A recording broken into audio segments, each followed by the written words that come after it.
All right.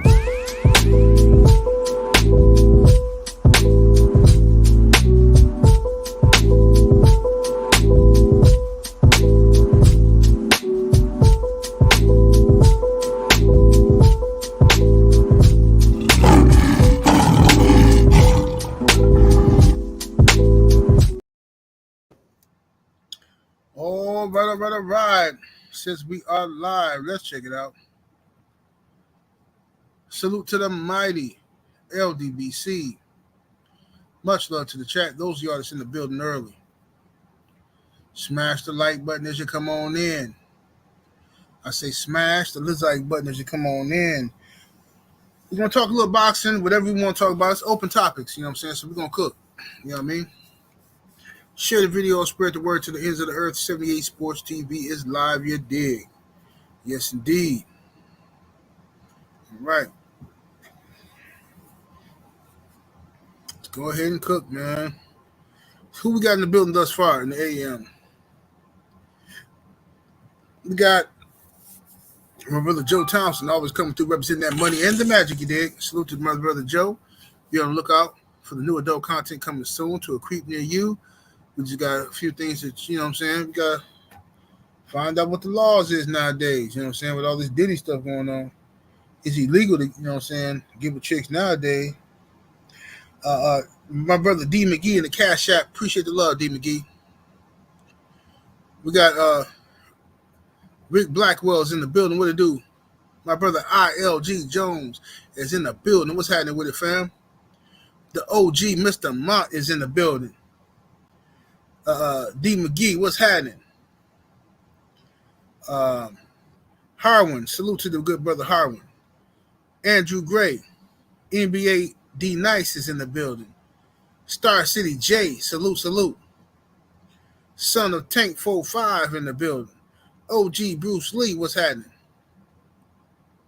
AJ Moore, what it do, fam?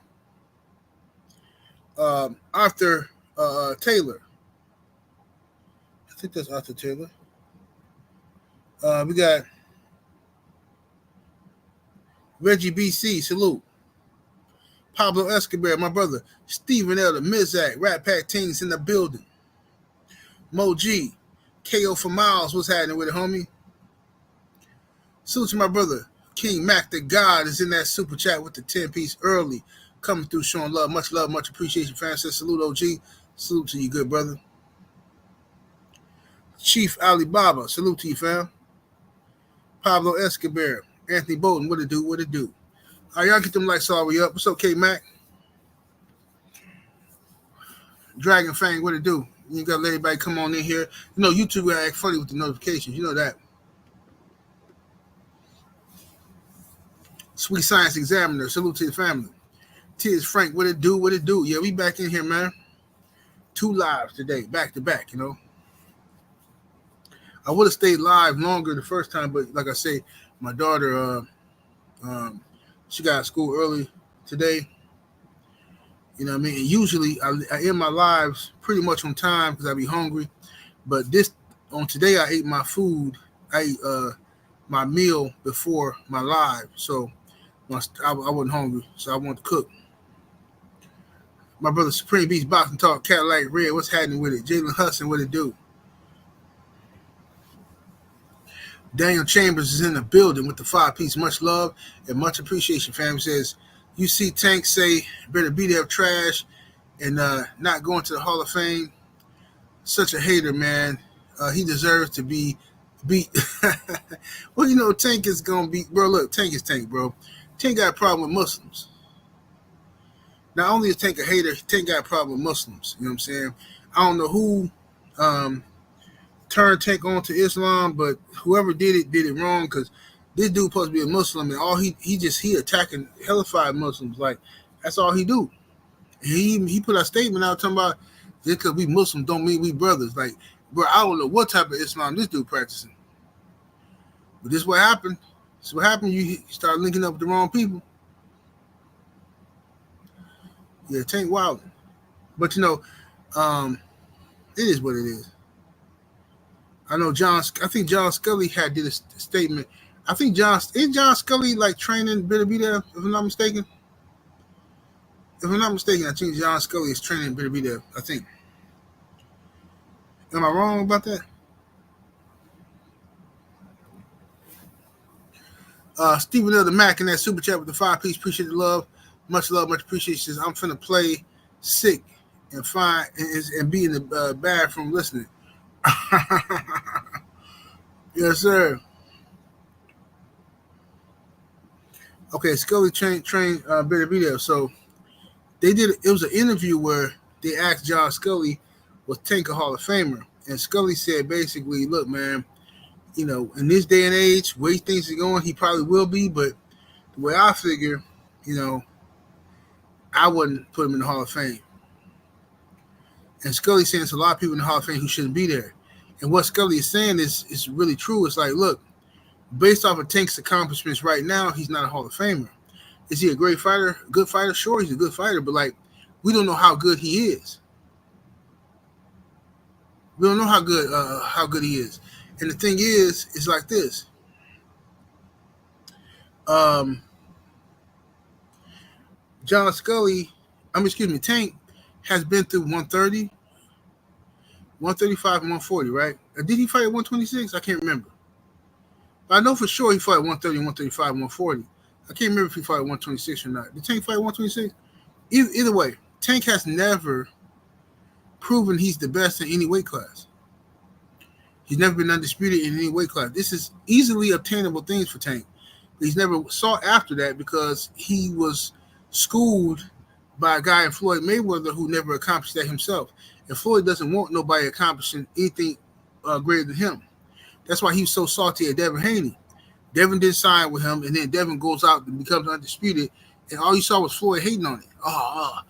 Undisputed don't mean nothing. Why you pay all the safety fees? First of all, dude, you spent $18,000 on a watch. A watch. The movement doesn't last forever. You still have to get maintenance on the watch. You spent $18 million. I apologize. You spent $18 million on a watch. And you bragged about it like you some big dog. Bro, if that's not the most ignorant, stupidest stuff I ever heard in my life, $18 million on a watch. And you talking about somebody paying sanctioning fees for a couple $100,000? Bro, sit down somewhere, be quiet, please. Cut it out. Gervonta Tank Davis didn't fight nobody he was supposed to fight when he was supposed to fight. Never became undisputed at 130. Never became undisputed at 140. Never became undisputed at 135. But people will talk about this man as if he's the best, clearly the best, and pound for pound, and okay, fine, whatever, that's your business. Let me see what this guy here is saying. Let me see here. Let me read the super chat first. Now to 86 in that super chat. Appreciate the love, fam. He says, yes, sir. We back at it again. 78. Can you give your top 10 books that's must read? Man, I always give y'all these books, man. Y'all be wanting me to just name different books or something, man. I did this video like 100 times, top 5 books or something. I don't know about 10. On my Patreon, I got the top 5 books on my Patreon. That I already did that video. You know what I'm saying? But basically, off the top of my head, The Destruction of Black Civilization by Chancellor Williams, African Origins of Civilization by Sheikh Anta Diop, The Black Holocaust. I cannot remember who the author is. It's a purple book, like a kind of, it looked like a comic type of comic. I can't remember who the author is. Slavery, the African American Psychic Trauma. Definitely want to get that. Written by a Muslim brother. Very good book. And then I would say a book you must read.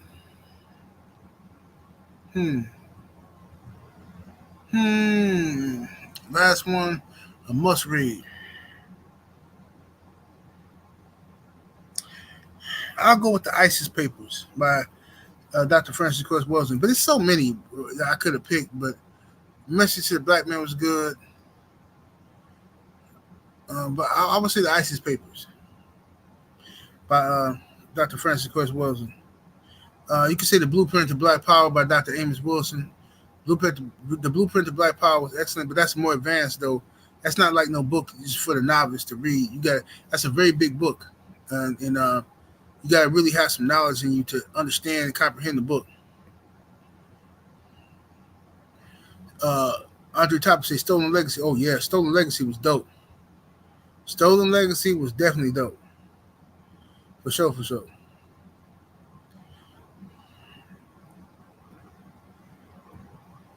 I used to like They Came Before Columbus too, by what's the brother name? Ivan Van Sertima. I used to like that book. I used to have all them lectures. I got them in my basement somewhere on DVD. All them old lectures, Dr. Ivan Van Sertima and Runoko Rashidi. Yeah, a lot of good stuff, man. Y'all get them lights all the way up. Smash the like button, y'all. Now somebody said something up in here. They said Wilder ain't getting no title shot. Let me go back up so I can find this. This guy here. I can't pronounce his name. I don't think he can pronounce his name. He says Wilder not getting no more title shots, bro. Well, first and foremost, brother, I don't know what you're talking about, sir. Like, I don't know if you've been paying attention to the news or this is like pure arrogance, bro. This is what I mean by the arrogance of people, how they can just come out and say stuff without even, like you see me in all these pictures with Deontay Wilder, so clearly I know him, right? Right? And then instead of you saying, hey, what title shot is Wilder getting? You just come here, well, I know more than you, man. Hey, man, Wilder's not getting no more title shots, bro.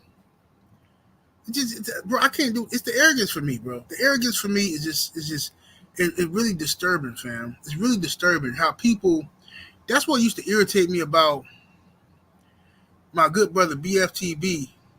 When BF, he got a great relationship with the Haneys, right? And BF knows information just like I know information. He hears stuff that he don't even talk about. But then people surround BF, act like they cool with him.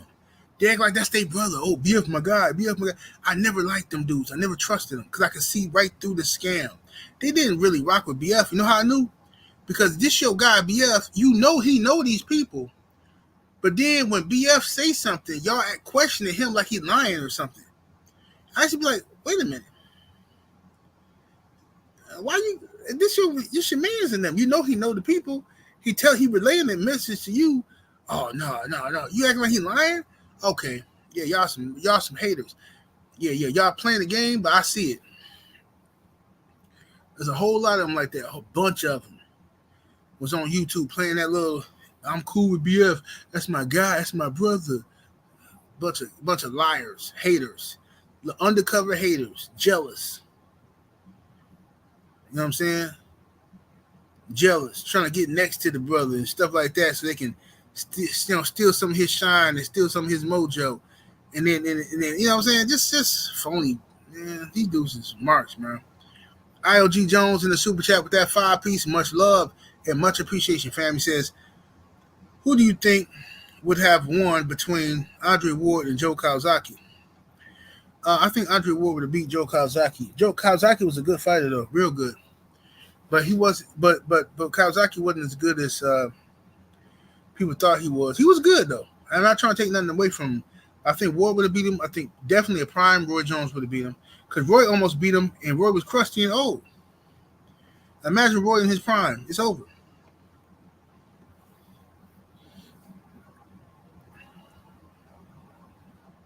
What's up, Stormy B Man? My brother in the building, the Sensei. B in Boxing News. What it do? Powerhouse Watson. What's happening with it? So look, as for Deontay Wilder news, there's a guy at Bridgeweight. He's the Bridgeweight champion. Okay, remember the WBC came out with the Bridgeweight. Okay, and I believe the Bridgeweight is what, between 200 and 220, if I'm not mistaken. But the champion name is Kevin Lorena, Kevin Lorena, right? This guy is the WBC Bridgeweight champion, and he called out Deontay Wilder, and he's offering Wilder a shot at the title because he don't have nobody to fight, and he wants a big name. And Wilder is a lighter heavyweight. He's tall, but he's very light. So Wilder's always outweighed by these guys when he fights, and so he's offering Wilder a title shot. So that's according to reports. Now I got to talk to Wilder and see how Champ feel about that opportunity, and if he's willing to do that, or does he think that's a step down or whatever. I got to see how Champ feel. I haven't talked to Wilder about that particular topic. You know what I'm saying? Let me see what we got here. Andre Toppin Jr. says, 878, do you think Jerron Boots Ennis will ever fight Terrence Crawford? No. I don't think the fight ever going to happen. I think it'd be dope if it did happen, but I don't think Terrence Crawford should be forced to fight Jerron Boots Ennis, in my personal opinion. And the reason why is because I think Terrence Crawford has at this point he has a hall pass from all of the black community, because the black community called Terrence Crawford top ranked Toby. We shunned Terrence Crawford for a long time. We said that Terrence Crawford was going. Well, I said Terrence Crawford was going to lose to Sean Porter. I also said Terrence Crawford was going to lose to Earl Spence. Instead, he beat both of them and stopped both of them. I don't have anything else to ask for Terrence Crawford. I'm not finna be no all-time hater of Crawford. Oh yeah, you gotta do this now. Now you gotta do this. Now you gotta jump through a hoop. Now you gotta fart backwards. Now you gotta do a backflip and then fart. Bro, no, I'm sorry. I ain't got time for it. You just make yourself look like a hater doing that. Terrence Crawford is fine by me. He's number one pound for pound. He's been my number one pound for pound fighter, and I got no problem with what he want to do. If Jerron Boots Ennis wants to make a name for himself, sure, it'd be a good fight for Boots and Crawford. But Boots, bro, fight somebody, bro. Like, there's other fights out there. Like you two, Boots, you gotta fight somebody, bro. I understand that some people don't want to fight you. They playing the game and all that kind of stuff. But you can still be fighting somebody, bro. Don't do your career like Demetrius Andrade. Don't do it, Boots. Stay busy, bro. Fight 3, 4, 5 times a year if you have to. Even if it's bums. People don't care. Tank fighting bums. Don't nobody care. As long as you got highlight reel knockouts, don't nobody care, bro. Let's see what else. What other question we got here in the chat? Let's see what we got here. Able to say top 5 Milwaukee Bucks players of all time. Well, Giannis Antetokounmpo for sure. Glenn Robinson, Sidney Moncrief,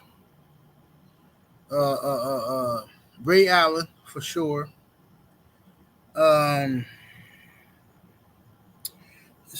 Kareem Abdul-Jabbar.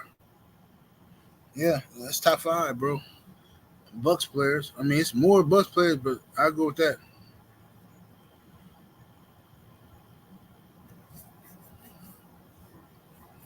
Dre the Boxer say nobody, and I mean nobody on the planet is beating Deontay Wilder 220 or below.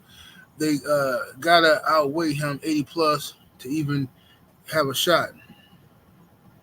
Salute. He said, did Ryan Garcia ever go to therapy for his racism? Of course not. Of course not, brother. Ryan didn't go to therapy. Nothing. Golden Boy didn't ask him to go to therapy either. That's what irritates me the most about a lot of these dudes out here, these primates, because we were just talking about the Angel Reese situation earlier. It's something different happening with these new era of black dudes. I don't know what's up with them. I just don't know. It's like they're fighting hard to like prove that they don't care about racism, or I don't know what they're doing, but I don't get it. It's like, people think because I criticize the Democrats that I'm a Republican. I'm not. I'm not voting for Donald Trump, even though some stuff Trump say I agree with. I know that Donald Trump, in my opinion, is a racist, just like Joe Biden. But people think when you criticizing Kamala, you might as well go full MAGA. You support Trump. No, I don't, you idiot. I support Dr. Cornel West, a black man. That's why I support. But y'all don't want to hear that because y'all brainwashed goofy.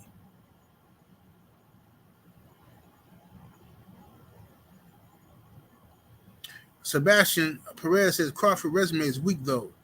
He have great skills though, no hate.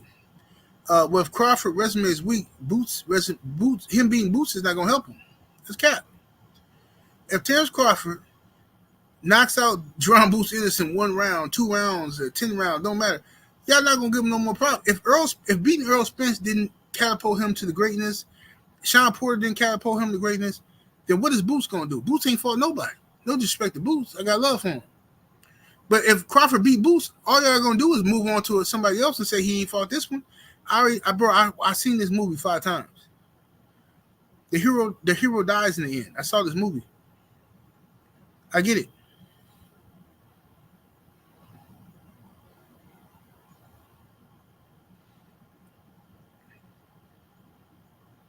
Let's see here.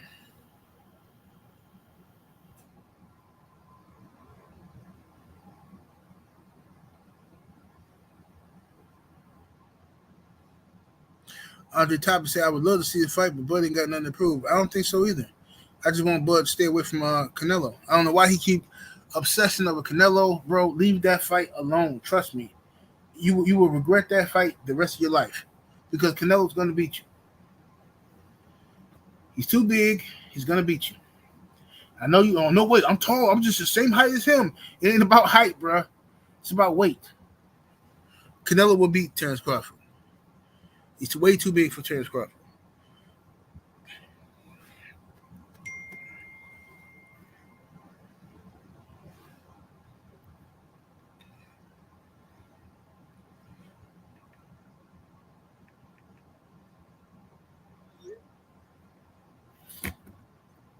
Okay. Well, all right. Well, Champ just texted me. He says just a rumor. It's just a rumor. This Bridgeway stuff is just a rumor.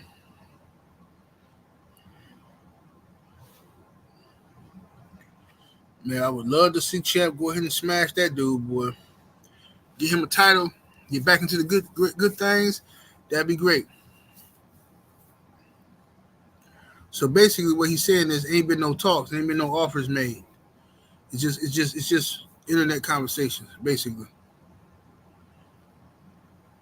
Aaron Percy said Brandon Jennings. Brandon Jennings, man, Brandon Jennings ain't got nothing to do with the Bucks all-time great list. Oh wow, Andre Topic. Listen here, bro.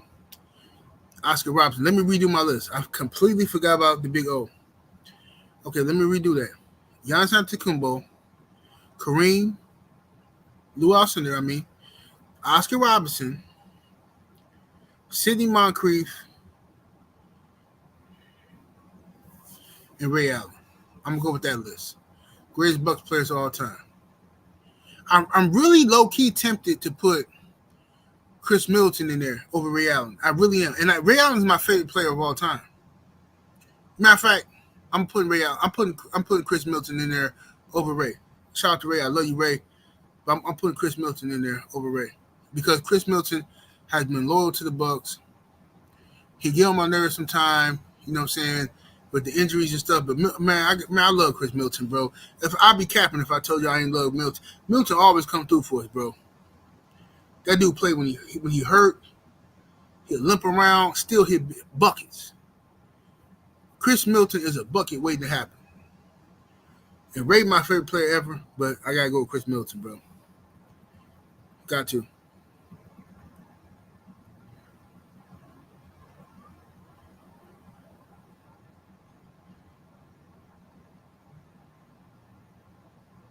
Let me see here.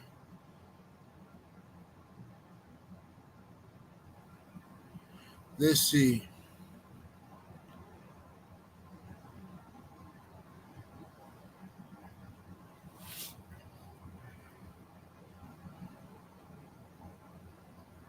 Andre Toppin said, only idiots would believe that. I criticize both parties and candidates because both of them are racist trash. I agree, man.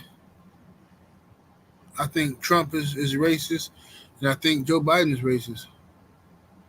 Now, Kamala Harris took over for Biden, but you know what I'm saying? She ain't really did what she's supposed to do in marketing to the black community. She haven't. This has been a weak political season. This has been a very weak political season, in my opinion, bro. The debates have been trash. I mean, Trump destroyed Biden in the first debate, where Biden was looking like somebody's granddaddy at the nursing home, and then they switched. They kicked Biden out. They did a coup. The Democrats, the Democrats united and got rid of Biden immediately. Man, they did Biden foul, but it's necessary. They didn't foul, but it was necessary. Kamala Harris steps in, re-energizes the Democratic base. Kamala Harris debates Trump, and she slaughters Trump, in my opinion. She slaughtered him. Trump was not prepared to debate her. She was confident. She was like witty, typical black girl magic type stuff. She just slaughtered Trump. He didn't know what he was doing. He was just discombobulated. But the ads, man, political ads have been horrible. The Democrats is attacking Jill Stein for no reason. Like, come on, fam. Well, y'all attacking Jill Stein. Oh, a vote for Jill Stein is a vote for Trump. Come on, that's cap, bro. That's straight cap, man. Shout out to my brother, Michelangelo. My brother in that super chat with the $1. Appreciate the love, fam. Much love and much appreciation, brother. Salute to you. Let's see here. The Village Brother coming through with the 2-piece. Appreciate the love. He says, salute, General. Will Devin fight this year? Yes. Well, Devin is working on fighting this year in December. He's working on fighting this year in December. But it's just going to depend on if something come available.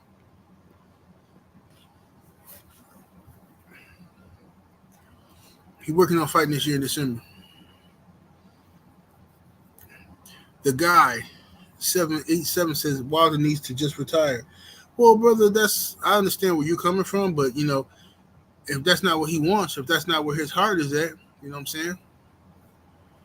He wants to continue to fight. I want to support the brother. Absolutely.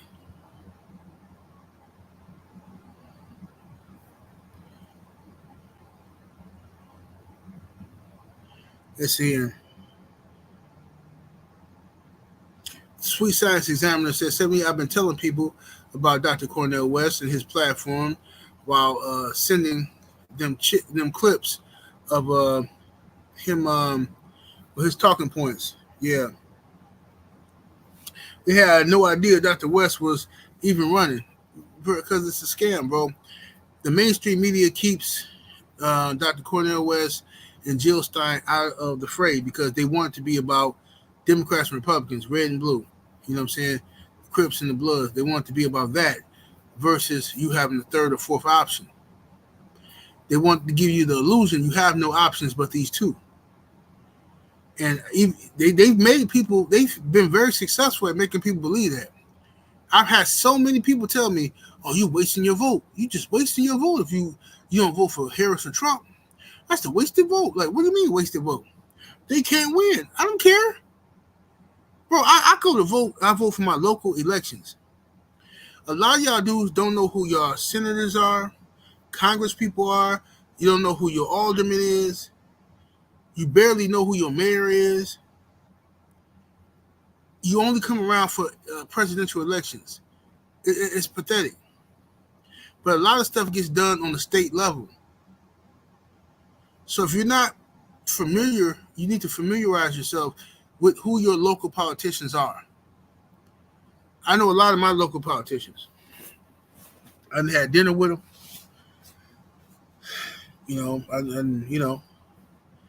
I'm just saying, I know a lot of them. And I don't like some of them. Some of them is just a waste of space. Some of them, in my opinion, is just, it is what it is. Let me see what we got here.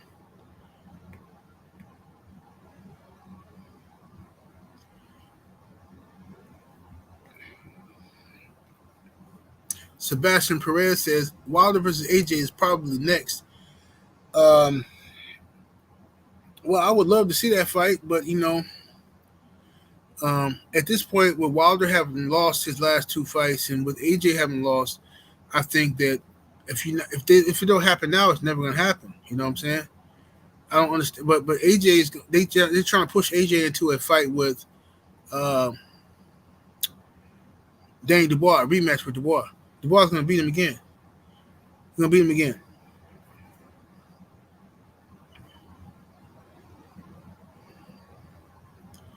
Let's see here. I still want to play that undisputed game, but I've been hearing stuff. I've been hearing people say that playing it online is like be a lot of racist people talking crazy and trolling and stuff. But I don't play game. I ain't played no video games, bro, since I think the last time I played a serious video game was probably maybe 2K, NBA 2K, like I don't know, like maybe 02 or 04 or something, somewhere around that range. I might have played by my homeboy house, but back in the 90s to the early 2000s, we played all the time. But once I discovered like how to get money and stuff in the streets and stuff, and I really wasn't doing that no more. It just seemed like a waste of time to me. But I still liked it. Like I like playing Tekken, Street Fighter.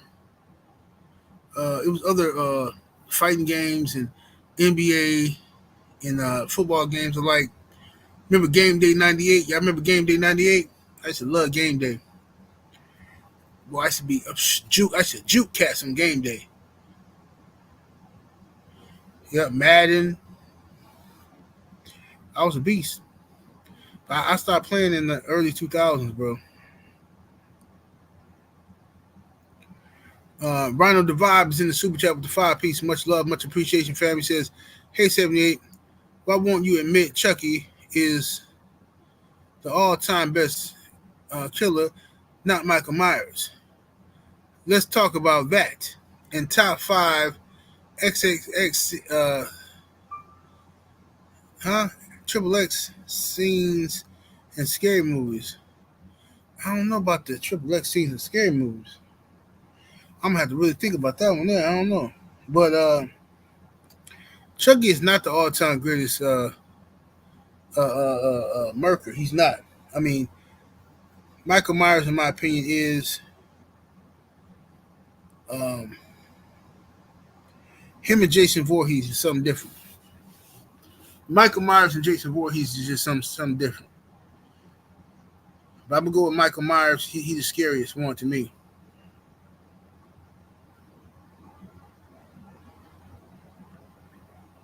Sam Cassell better than Chris Middleton? No, he's not. And I love Sam Cassell, but he's not better than Chris Middleton. If I could do a top, Bucks team where I could pick like a whole 15 roster, then I would definitely have Sam Cassell on there. But nah, Chris Middleton, he get on my nerves sometimes, bro. But Chris Middleton is a bucket, bro, waiting to happen. He said Michael Redd. Oh yeah, Michael Redd definitely is in there. If I could do a top 15, okay. If I could do a top 15 Bucks team, I ain't gonna do it here. I'm gonna have to do a separate video about that. Michael Redd would definitely be on it, I think.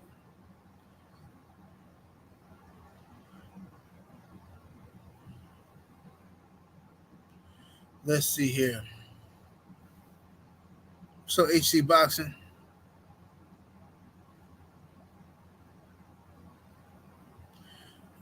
What round the Vibe say? Oh no, you said. So Coach 67, what it do, fam? Sebastian Perez said Kamala's Indian. She Indian and black. Indian and Jamaican. I mean, it depends on what you call black or whatever. You know what I'm saying? In my opinion, she's black. You know what I'm saying? Technically, she's biracial, but yes, she's black to me. I don't have to. I mean, I dislike her policies, bro. I don't have to just lie on the woman and say she's not black. I can look at her and tell she's black. You know what I'm saying? I've been around enough Indian women this chocolate to know an Indian from a black woman. Let me see here. You said, did I see Lonzo Ball return? I did. Congratulations to Lonzo Ball coming back, but they ain't gonna do nothing with the Bucks.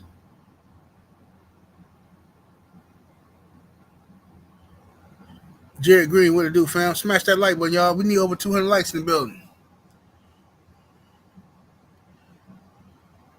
So, would you be interested in a Stevenson versus Garcia fight at a catchweight? Stevenson versus Garcia. Oh, you talking about Shakur Stevenson versus Ryan Garcia? No. I want to see Ryan Garcia banned from boxing. I want to see him in a straitjacket somewhere with a football helmet on, bumping his head against the wall. That's what I want to see. And I want to go visit him there and laugh at him. As soon as them people walk away, I'm like, yeah, this is my cousin, Ryan. I'd like to come see him. Oh, you want to come see him? I got some chocolates and candy for him. And then when they leave me in the room with him, I'm a torch. I'm like, ha ha! How you like that, Ryan? He'll be screaming and crying, but he can't do nothing because he in that straitjacket. I'm gonna throw Tootsie Rolls at him. I'm gonna hit him in his head with Tootsie Rolls. Slap him in the back of his head constantly and make him cry. That's what I'm gonna do.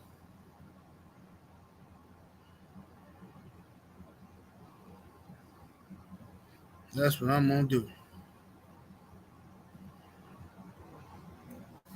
Sports Guy 17 there, Super Jet. Appreciate the love. Say, yo, what's good? 78. Hope all is well. Oh man, chilling, fam. Appreciate the love.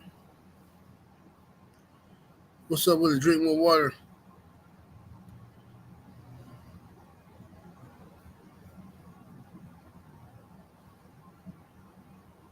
No, I didn't see the Chris Colbert get stopped last night. I don't check for him doing no more.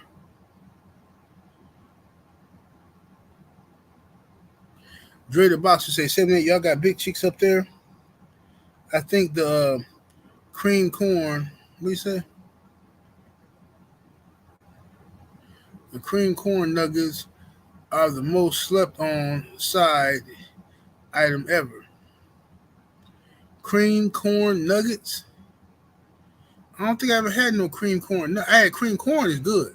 Cream corn is ridiculously good. If you got some black folks who know how to make it right, some southern folks make it right. If it's made right, cream corn is ridiculously good. But nuggets, I ain't never had that. I don't know about that.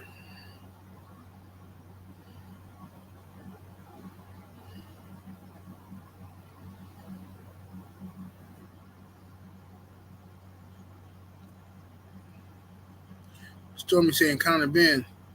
What's up with Counter Ben?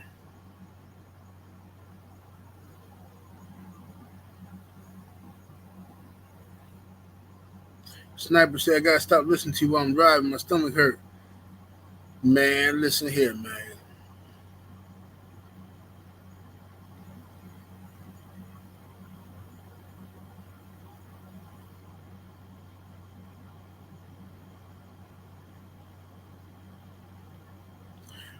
You said I missed your super chat. I am true man. Let me see. There you go.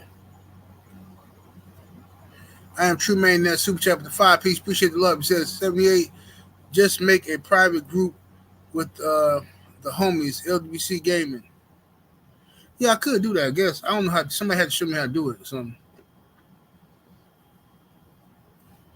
Somebody had to show me how to do it, man. I just don't want to waste no money, bro. I don't want to buy the game and then don't play it because I did that before with the other PlayStation my son stole.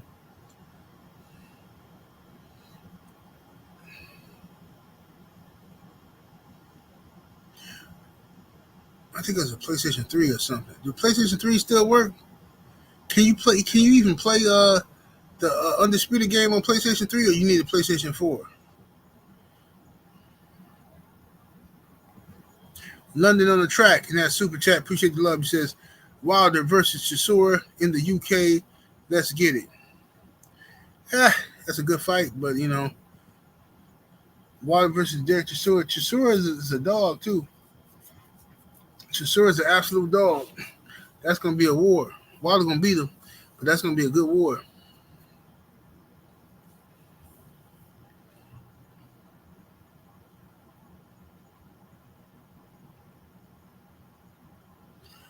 Being Boxing News says, Cobra got whooped last night. No chin. Yeah, I didn't watch it, man. I didn't even watch it. I didn't even know he was fighting. Now, when did Regis fight? Did Regis fighting this weekend or something? When is Regis Prograis fighting? Whoa, PlayStation 5. Well, I'm not. No, see, this one I'm not doing that, bro. I'm not doing that. This is ridiculous. This is like worse than the iPhone, bro. Why do the graphics can't get no better? What is it? They're just making a new system just to rip people off of money. Bro, I'm not playing these. A PlayStation 5?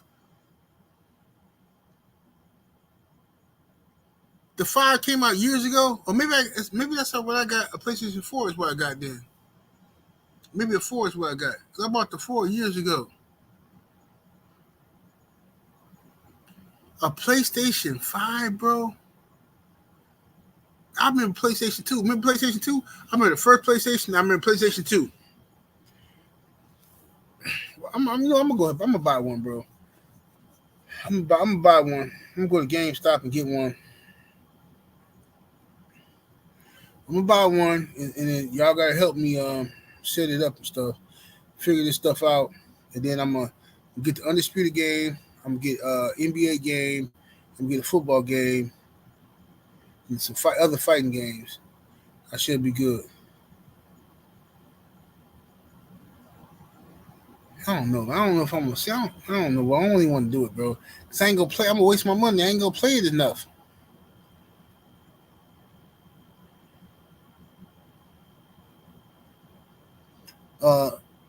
Dream of War said I didn't think it got no better than 1080.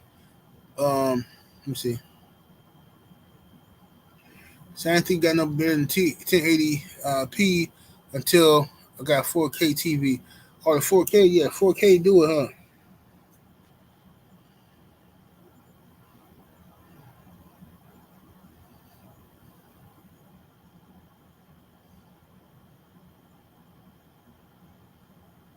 Jay Good said they about to hit you with the PlayStation 6. See what I'm saying? That's why I don't want to get it.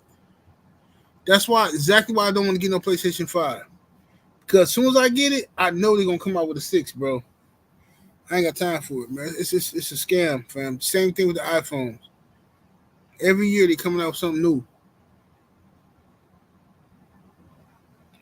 Instead of coming out with new technology or new downloads and apps to downloads to update the phone, they want you to go out and buy a whole new, man. Nobody got time for that.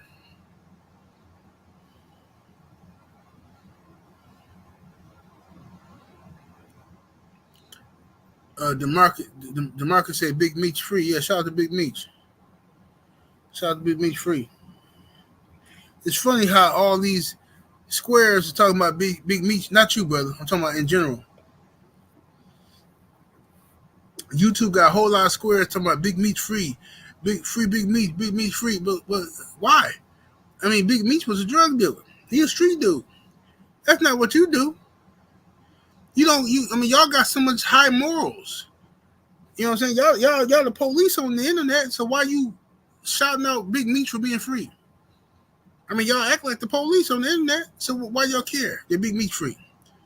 This is why I can't stand these internet dudes, bro. They all over the place. Pete Black, what's happening? He said, Wilder beast on PlayStation 5, but they gotta fix it. I heard there was some issues with it. Rumor Water said Regis is fighting next weekend. Okay. Yeah, I want to see what Regis do. Is he crying about drug testing?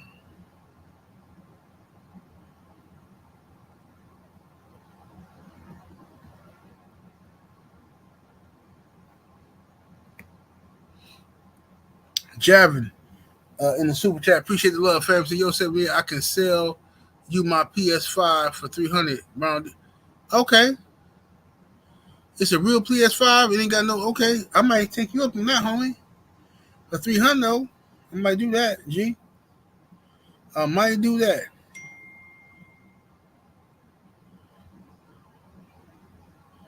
I might do that. I'm gonna have to figure out how to set everything up, though.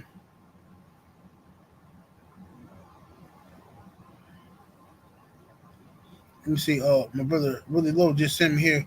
PlayStation 6 coming. When is it coming out? 20 between 2026 and 2028. Okay.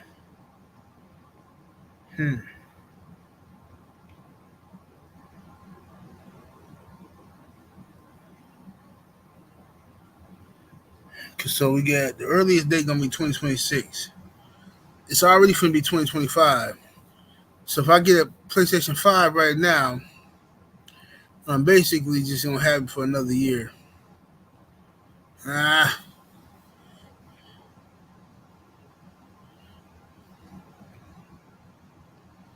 don't know, my brother. I don't know in the super chat. Appreciate the love of the 5 piece. 78 officially an unk. PS5 been out for like 5 years already. So it's a 4 I got then. I must got a PlayStation 4. Yeah, I know I bought one on PlayStation before the new one came out. The Village Brother is in the super chat with that 5 piece. Appreciate the love. He said, "Nah, General, what you really need is a PlayStation. What's that? PlayStation. What's that? What's that he got? An Infinity or something?"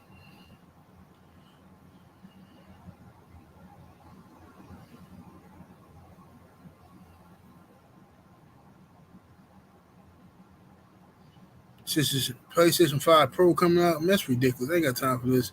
It's like the iPhone Pro, iPhone Dookie, the iPhone Stank, the iPhone Finger, the iPhone Booty, the iPhone Titty. Anybody got time for this?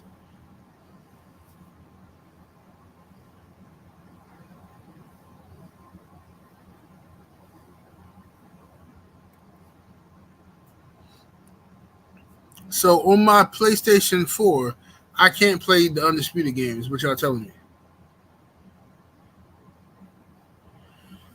Sebastian Perez says, "Do I like Latino women?" Bro, I'm a heterosexual male. Of course I like Latino women. That's a ridiculous question. Of course.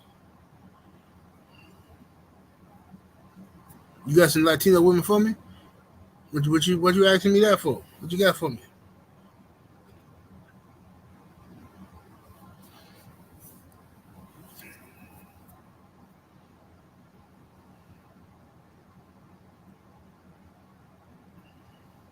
So it ain't on PS4. Man, that's crazy, bro.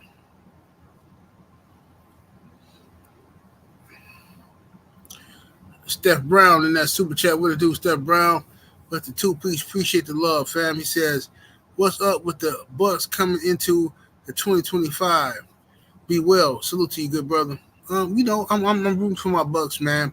I'm always gonna ride with my Bucks. I'm gonna see what happens here. You know what I'm saying? I think that Giannis and Dame have a great 2-man game. They got to work that to perfection.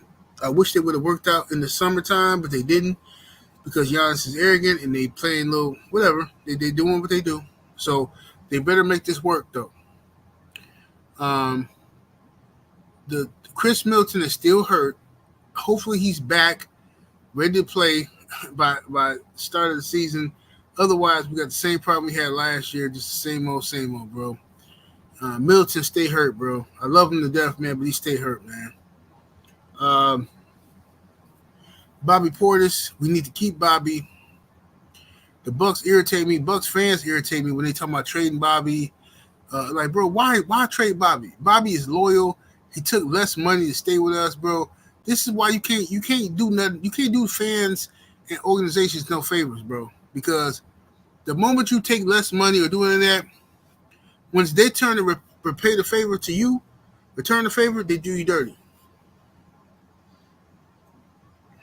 Lala D, what's up, beautiful sister? She says, 78, I'll be defending the Bucks for you. LOL. Even, hold on 1 second. Even though I don't know who I'm talking about. I appreciate you, sister. Definitely appreciate you. Ding and Dollar say Bobby Porter's super underrated. Facts. Bobby is a bucket, man. Bobby Porter's, if given the right minutes, Bobby can easily, I repeat, easily average 20 and 10. Easily. If given the minutes. 20 and 10 is easy for Bobby. 20 and 10 is normal night for Bobby. If given the minutes.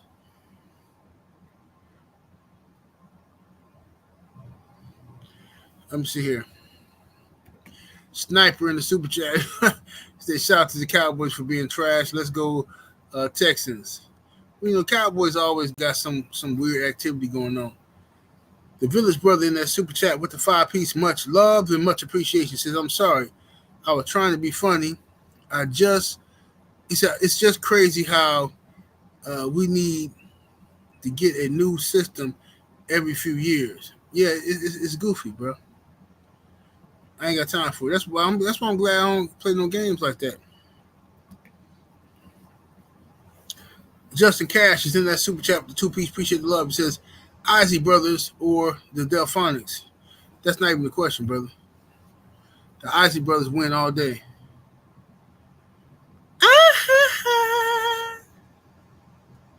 Who's that lady? Who's that lady? Beautiful lady. Who's that lady? Lovely lady. Real fine lady. Come on now. We ain't got to talk about nothing else. The Isley Brothers win. I rock with the Delphonics, but the Isley Brothers, forget about it. Please forget about it, sir. It's not even an argument. If you ask the Delphonics, Isley Brothers or them, they're going to say Isley Brothers.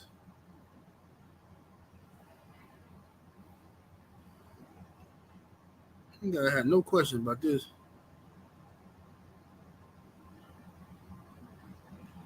Let me see what other question we got. Let me see here. So, are you? Said Buck should have kept Bud as a coach. Well, Bud was tripping, bro. He didn't want to. Bud had an ego, bro. His ego was on 10. He didn't want to send Drew Holiday no help. His ego cost us several playoff games and series, several championships. I'm just telling you, with the teams the Bucks had, Coach Bud, we should have won at least bare minimum 2 championships. We won 1. But bare minimum 2, but I would say 3. But he folded in the playoffs, bro. Everybody said the Bucks folded in the playoffs. Oh, no, it's him. He don't want to make adjustments until we down 2-0. Well, 0-2. You know what I'm saying? That's when he want to make adjustments.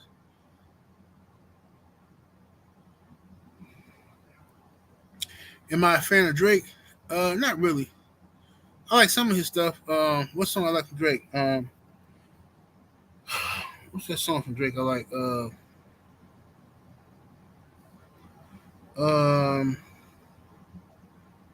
What's that song with Drake when he was giving out money in the video to people? What's that song? I'm sorry, I ain't good with my memory messed up. He was giving out money to people in the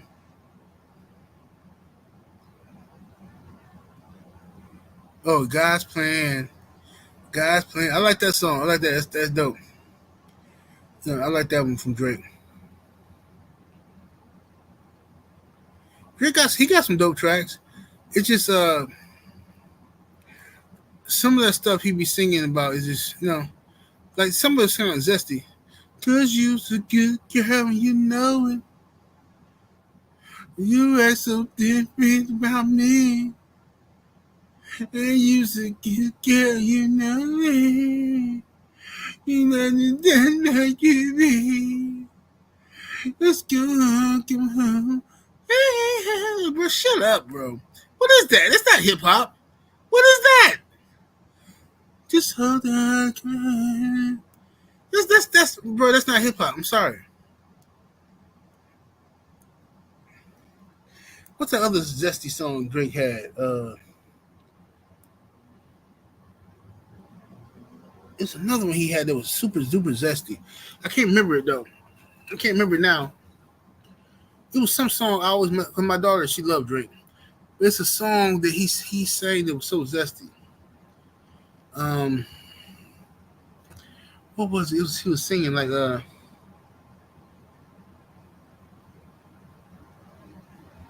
can't remember, man. I'm gonna remember it tomorrow and I'll be mad.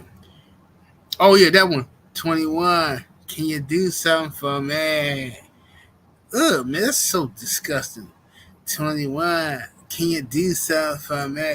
What you want this man to do? Are you asking him like that? Can't no man say, hey, 78, can you do something for me? The moment he said that, we fighting. I'm sorry. We fighting at that moment. Can you do something for me?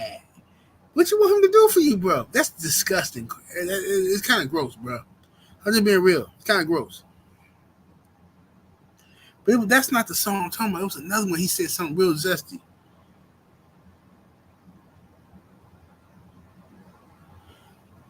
Let me see if I can Google it. I ain't gonna be able to find it. Let me type in Drake songs.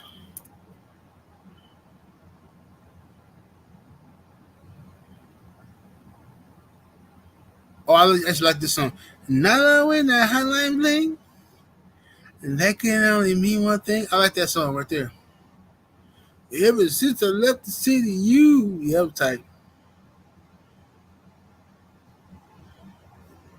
I'm trying to see what song it was. It was a real zesty song he had.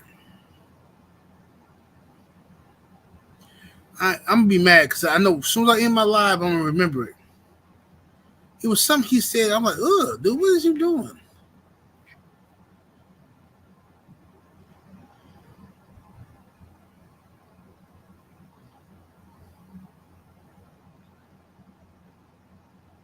He said when he said he was a male lesbian, yeah, that was sweet too.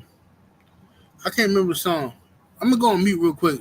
I'm gonna try to play this on my YouTube just so I can see if I can find this song.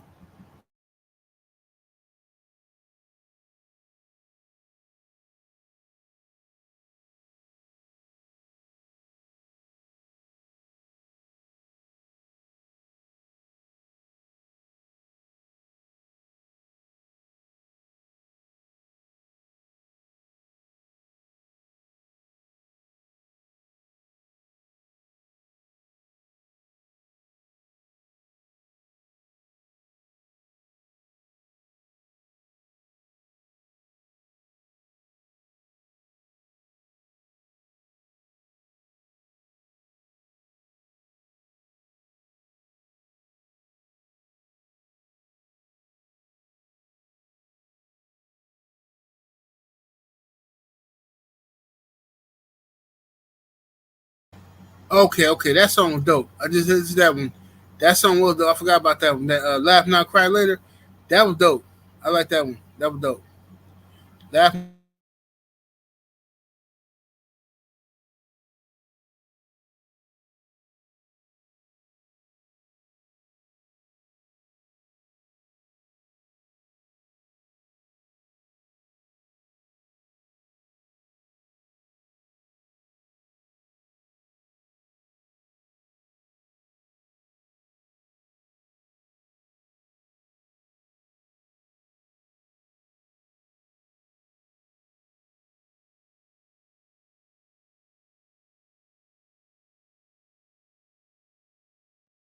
Okay, it ain't this song. Not the Kiki Do You Love Me song. That was alright. It wasn't that song. It's another one. He was zesty as ever, bro. I'm gonna find it before I get up off of here.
All right, forget it, man. I ain't gonna be able to find it on this. It's gonna take too long for me to look for it, man. It's a Drake song where he was a super zesty on it, man. Super zesty. Let me see here. Let me go to the super chat. Let me see. Let me get to it. My brother Nino Brown Boxing is in the super chat, coming through with the 5-piece. Much love and much appreciation. He says, 78, if you could only punch one in the face between Skip Bayless and Jim Lampley, who you getting the smoke? Who getting the smoke? If I could punch one, it'd be Skip. It'd be Skip. Hey, Jim Lampley irritated the mess out of me, but at least Jim Lampley gave me some good memories as a boxing fan. Skip Bayless is just a stone cold Skeletor, just a nasty, spoiled racist type cat. Yeah, I want him out of here. If I can get away with it, I'm knocking him smooth out. Yep. Put blood in his mouth. For sure. I'm getting Skip up out of there. All right, give me one more second, y'all. I'm trying to find this song.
Well, I can't find it, y'all. I don't know what song it was, but I can't find it, bro. I know I'm gonna remember it later on today. It's gonna irritate me.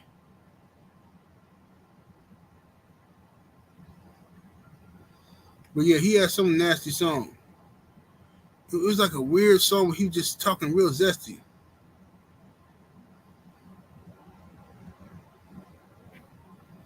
And he was singing something. It was some bar in there that was super zesty. I can't remember what it was. But I always mess with my daughter about it, and I don't know why I'm having a brain fart right now. Whatever. It is what it is. What other question y'all got for me? It's open topics. Ask anything. Ask me what you will, ladies and gents.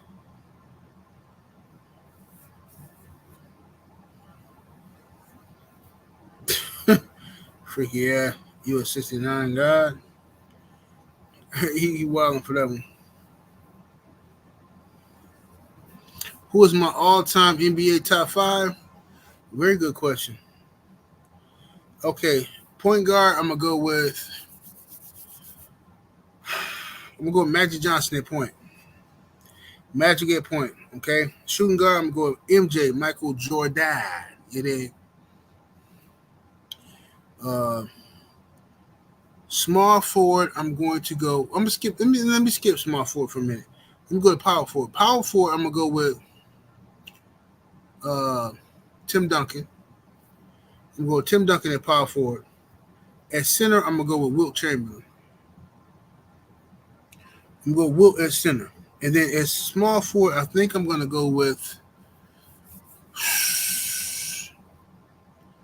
man, this is a tough one, small forward. This is actually a tough one, bro. I want to say LeBron is small forward, but I don't trust LeBron on the team with those guys because I think he's gonna be snitching to the coaches and to the media and like he gonna form a lot of bitch assness to the team. I'm thinking about I don't know who I'm gonna pick. What's another good small forward besides Scottie Pippen? A small forward. I'm gonna go with KD. I'm gonna go with Kevin Durant.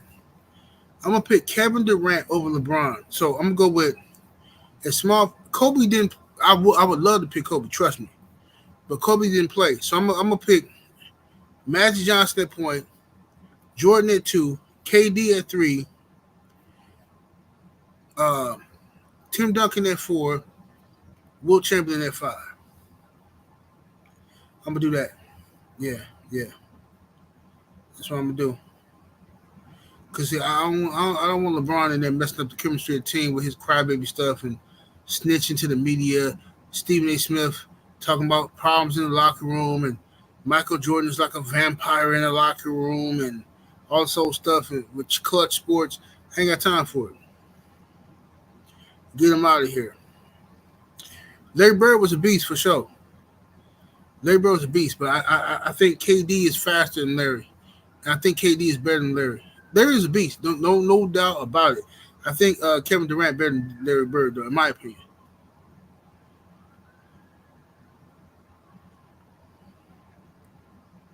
Mahari said he taking LeBron over KD, not me.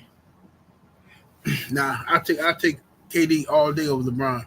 If I got the other guys on my team, I got Jordan, I got Magic. Magic is gonna find Jordan and KD open at all times. Tim Duncan is a post player. He's gonna be in that paint, killing it. Big Wilt can bring the ball up court if he have to, and he's stronger than anybody in NBA history. Way stronger than and bigger than Shaq. Wilt Chamberlain would drop 50 points, and it was nothing. Shaq only scored 50 points 3 times his whole career.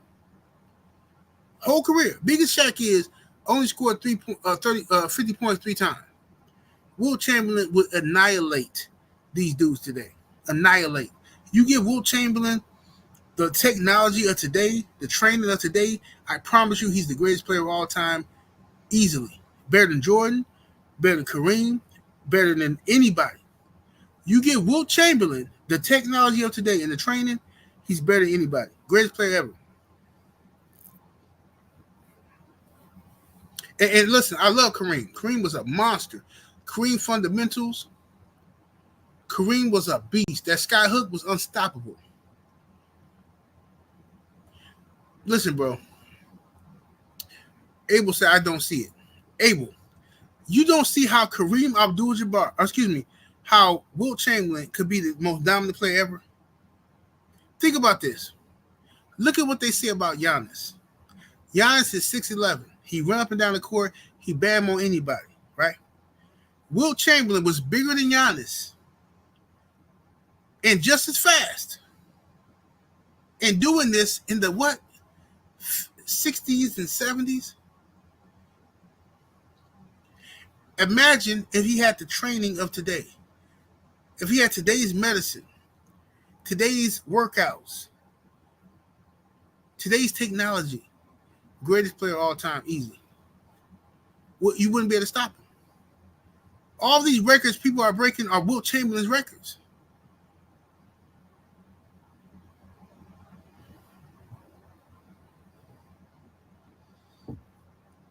Well, that's my opinion, though. You know what I'm saying? Abel say Wilt is a product of his generation. Shaq and Kareem defeat him. Man, come. Oh, my God, Abel. Lord have mercy. All right, fine. That's your opinion. Fine. I ain't going to argue with you. Fine. You say Shaq would dominate in today's NBA? In today's NBA, Shaq would dominate?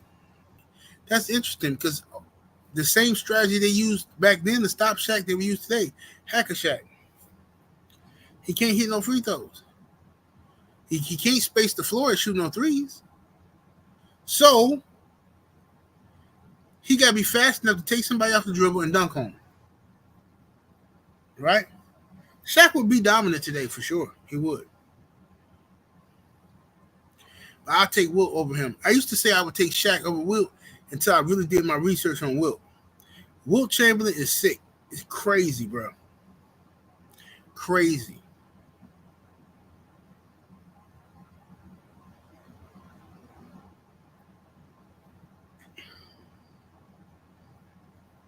HB Black Ice said you got to see who the best of the era.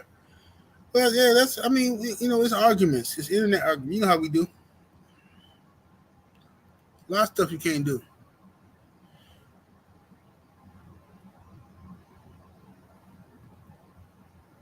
Cause you's a good girl and you know it.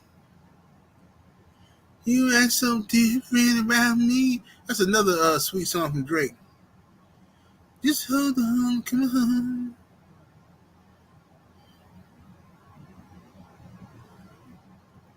What about 2 off TV say Wilt scored 50 or more points 122 times.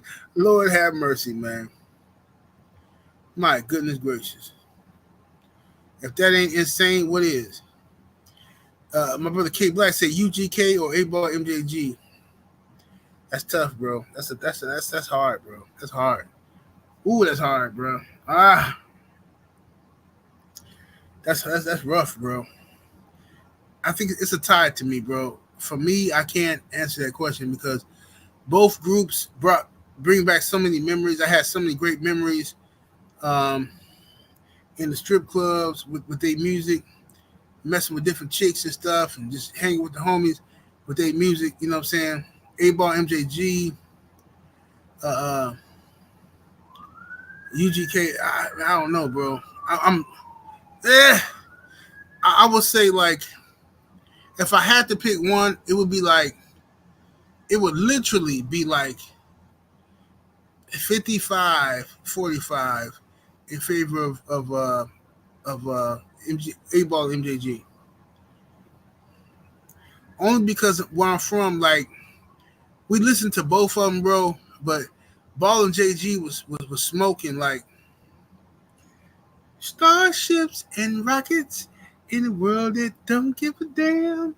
Man, come on, fam. Crumbs to bricks, crumbs to bricks. Why these haters want to turn crumbs to bricks? Come on, fam.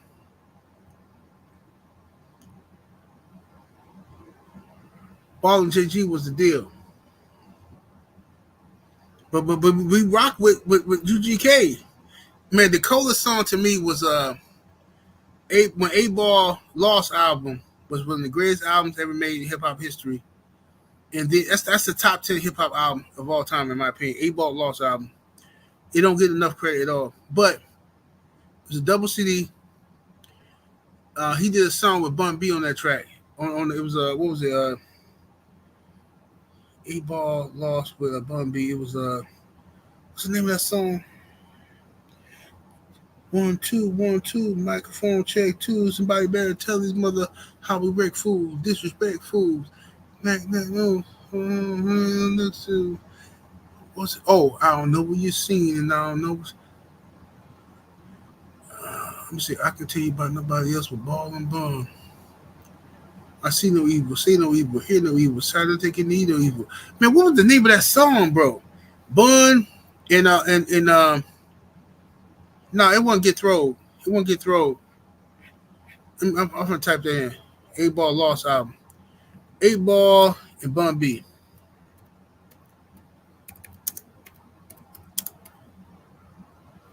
That was one of my favorite songs ever, bro, from that 8-ball Lost album.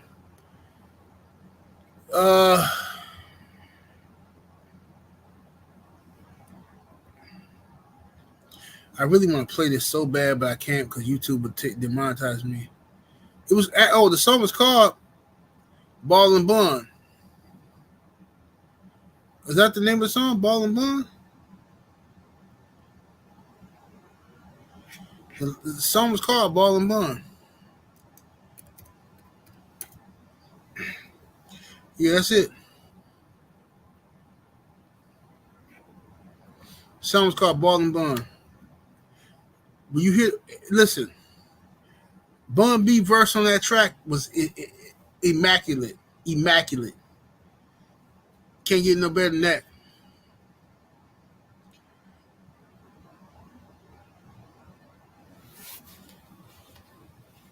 Yeah, he clowned on that.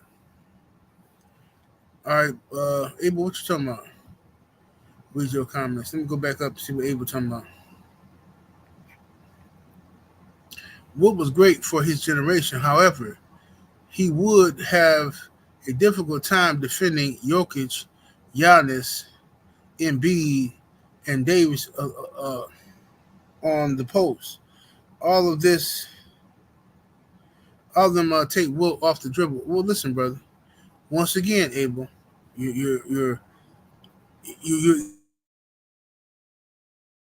you're leaving out a big portion of what I just said.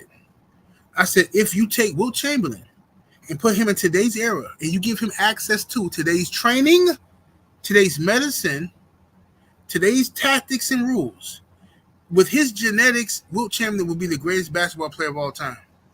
Because if he did what he did back then, imagine with his physical gifts what he could do with the proper training and dedication today. Come on, fam. Wilt Chamberlain was something different.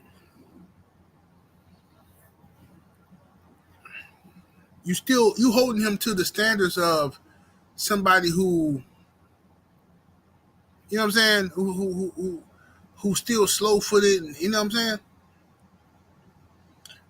Ronald DeVibe is in the super chat with the two-piece. Appreciate the love. It says Allen Iverson, Kobe Bryant, LeBron James, Dirk Nowitzki, Shaquille O'Neal.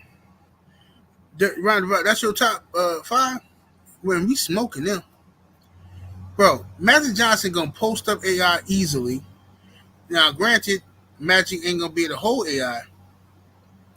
But still, the length we got, I'm confident that we'll be able to get the rebounds over y'all. Kobe, monster. LeBron, it's going to be a problem. Dirk, well, you got a good team, though. That's a good team, actually. It's actually a good team. I can't hear. That's a good team, actually. It's actually a pretty good team. Yeah, I can't hit on that.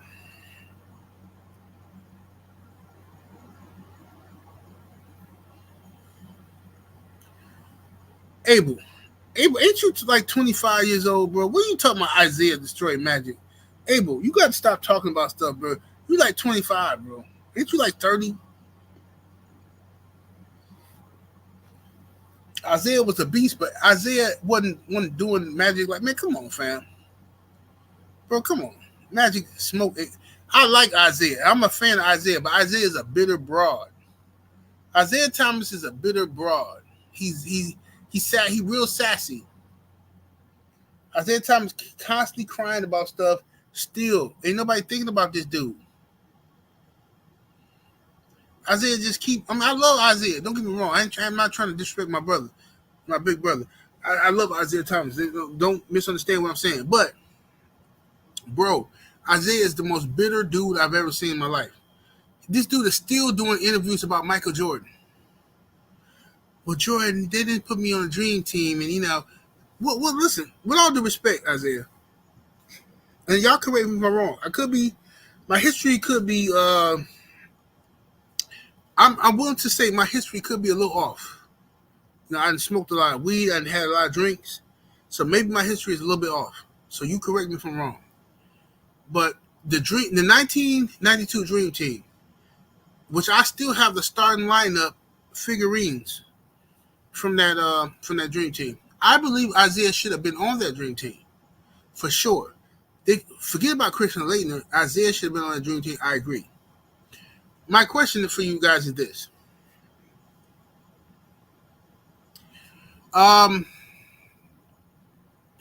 With all that being said, who was the coach of that team? Can anybody in the chat tell me who the coach of the 1992 Dream Team was? Can you tell me who the coach was?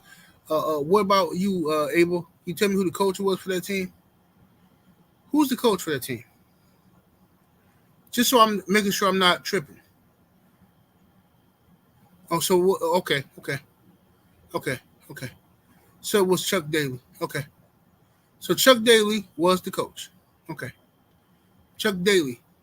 And was Chuck Daly not Isaiah Thomas's coach, or am I tripping?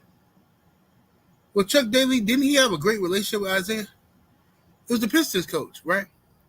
So why are you still holding a grudge against Michael Jordan for not wanting you on the team but your coach coached the team. He never went to bat for you. Miss me with the coon activity, bro. I understand Jordan was wrong for not wanting you on the team. I get that. For sure, Jordan was wrong. But your coach was the coach of the team. He could have said, listen, man, this is ridiculous to not have Isaiah on this team. It's childish, it's petty. He could have did that as the coach. He could have pulled Jordan them to the side and said, listen, Isaiah's supposed to be on this team. This is ridiculous. We won 2 championships. Like, what are we doing here? Are y'all that bitter? Are y'all that salty? I mean, I'll walk away. Abel, you want the link, Abel? I'm going to send you a link, Abel. We'll do that. I'm going to send you a link, Abel. Hey, somebody got to come on here and counter Abel because Abel going to try to cook me. Because, you know, Abel he know basketball. He going to try to cook me. Let me see here. See what we got here. And put the link in the chat. I need some basketball heads. Come on here. Tell me what's happening with it. Go ahead, Abel. Come on through, G.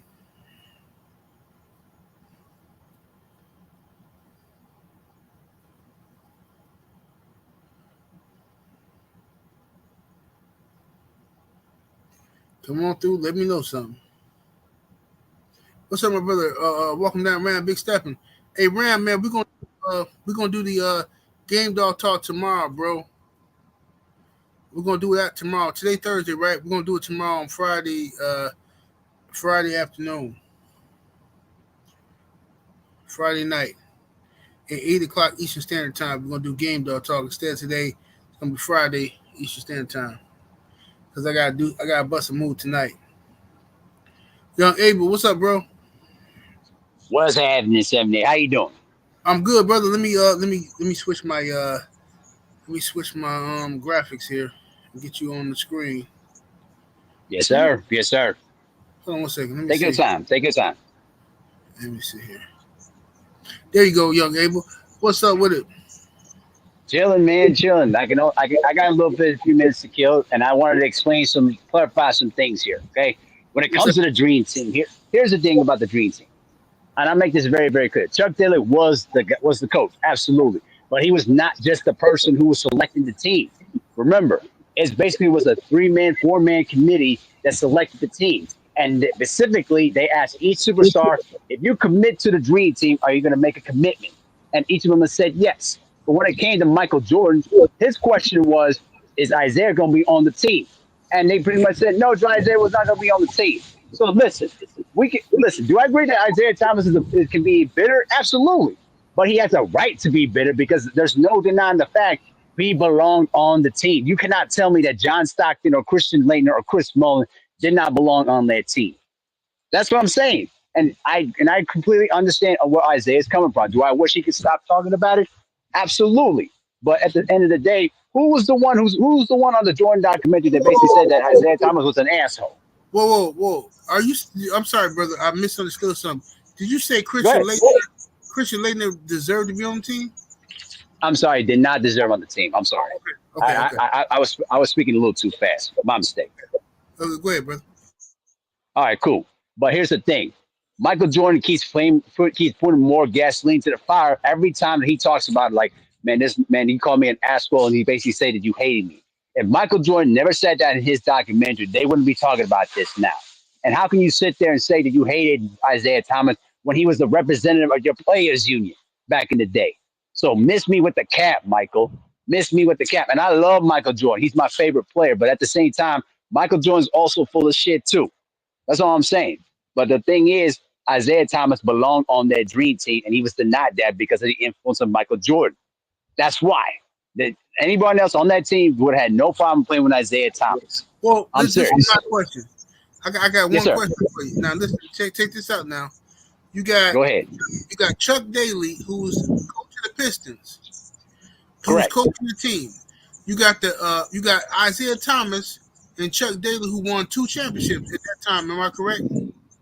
You're absolutely correct, sir. Okay, now you got Michael Jordan, who at the time only won 1, or did he win 2 at the time? They won 2 because remember they won in 91 when they swept through Detroit and beat Magic in 5, and then they won their second one in 92. But go ahead. So they already had two at the time of the Dream Team. Correct. Okay, so Jordan was okay. So Jordan was at his peak. All right, he was at his peak. Thank you, babe. Mm-hmm. So now, my question would have been, at that point, nobody knows how Michael Jordan would have been catapulted to superstar status and like the greatest thing since sliced bread. Nobody knew how big he was gonna get, right? Or did they? Yes, they did. Well, Yes, they did, Seminary. Because here's the thing: they were selling Air Jordan shoes at the time. They already knew how big these was going to be. But go ahead. Can you please just entertain me for a minute? Now, yes, sir. So nobody knew what Michael Jordan was going to be at that time. As far as factually, they didn't know. So I'm trying to figure out how Isaiah Thomas, a two-time champion, and Chuck Daly did not have enough influence to say we want Isaiah on the team. It had to be more than Jordan. I think Magic had something to do with that too. I agree. I would agree too, because remember at the time also the HIV announcement too, and then there were also rumors that were never confirmed that Isaiah Thomas was basically saying that Magic Johnson was gay, but it was never confirmed. Well, yeah, and that's what they say. The rumors was that Isaiah was running his mouth, saying that Magic was zesty, and the Magic was out here smashing the gas on a lot of these cats. Now, that's what they say. So Magic heard that rumor, and him and Isaiah friendship fell apart behind that. And they was best friends before that. You know what I'm saying? They fell apart because of that rumor. My brother 2R in the background. Hold on 1 second. Let me get my brother 2R on here. Let's see. Okay. I can only stay for a couple of minutes though, because I'm working, so I can only stay for a couple minutes. That's cool. My brother 2R, what's up, bro? Hey, what's up? What's up, bro? Let me turn down my speaker. Okay. 2R, can you hear me? Yeah. Okay, brother. Yeah, man. So what's your thoughts on it's my opinion. I don't know as much as y'all do about basketball. And I'm humbling myself here. So I'm just asking from the outside looking in, I'm thinking like, okay, well, if Chuck Daly was the coach and he's Isaiah Thomas's coach, and Isaiah Thomas won 2 championships, Jordan just won 1 or 2 championships, why is Jordan's opinion so outweighing everybody else? It had to be more than Jordan. It had to be like it had to be Chuck Daly or Magic Johnson. Somebody else had to say something about Isaiah. How you feel about that, bro? I mean, I do think that probably the major component in this was Michael Jordan, because Michael Jordan, if I remember correctly, I don't think he was as committal to participating in this dream team anyway. Remember, that was the first Olympics where pros could play. Right. That's correct. You're right about that. Right. So that was the first one where pros could play. Before that, that's why they called it the dream team. Yep. Right. Because so one of the stipulations was, according to from the information, was that Michael Jordan would only participate if Isaiah Thomas wasn't a part of that team, even though he kind of denied that for many years. That's true. But what I just want to say is, I agree with Abel. It wasn't really Chuck Daly's call on that. Right. Okay. Because a lot of politics was involved, because if you really look at it, Shaq should have been part of that dream team, not Christian Laettner. I mean, but I forgot about that. That was 92. Shaq was a rookie, right? Yeah. Well, exactly. He would have been a rookie going into that season. Right. That's correct. Right. But the one thing I do want to say is, I don't think it was just Michael Jordan. Yeah. Like Amari just said, Magic Johnson and Isaiah Thomas, their relationship, which had been really tight, had apparently cooled due to supposedly Isaiah Thomas saying things behind his back, supposedly about him being gay or whatever. But remember, there was other guys that didn't like him. Remember, Scottie Pippen and Clyde Drexler were on radio some years ago. Excuse me. Hey, what the hell was that? Goddamn phone. That's that damn Pornhub. That damn Pornhub. No, it's red. It's red. Don't say that around here, bro. But but remember a couple of years ago on radio, I forgot what they were at, but it was on a podcast. Scottie Pippen and Clyde Drexler indicated they didn't want Isaiah Thomas on the team. They didn't want him, so they didn't have any problem. Like I said, I don't know if they had as much sway, but they didn't want him on the team. And remember that season prior, well, actually 2 years before that, the 1991 season, there was an incident when Karl Malone gave Isaiah Thomas 40 stitches. Oh, yeah. That was in 91, 92. That was in 91, 92, when Karl Malone gave Isaiah the elbow in the face. But that was after the Dream Team selection was made. You're right. It was earlier that season. It was 91. So exactly. Right. So remember, he did that, and if I'm not mistaken, that was retaliation for Isaiah Thomas cooking John Stockton in the game before that, being kind of physical. So they didn't like him. You know what I'm saying? So look, technically, I do believe that Isaiah Thomas, he should have been on that team. That was a travesty. He should have been on that team. But as we all know, unfortunately, politics play a role in these things. Guys got egos. Absolutely. You know what I'm saying? So, look, for instance, we all know Jaylen Brown should have been on the Olympic team. Facts. But for whatever right, exactly. Right. But for whatever specific reasons, I have my theories as to what some of them are. I know you guys do too, but he wasn't on the team. And somehow Derek White was a member of that team. And somehow on ESPN's BS list, he's the 39th best player in the NBA. So, politics play a role in this stuff. But I just wanted to say, I agree with Amar. I'm sorry, but I'm murdering his name. Mahari. It's okay. Mahari, it's okay. Mahari. Go ahead. I know I wasn't saying it right. You call him Abel. Just call him Abel. Just Abel. Okay. Yeah. You can call me Abel, whatever you want. But go ahead. Keep going. Yeah. But I agree with what Abel's saying. I just think it wasn't just Jordan, but he was the biggest sway in that. And when Mike said, right. So that just kept him off the team.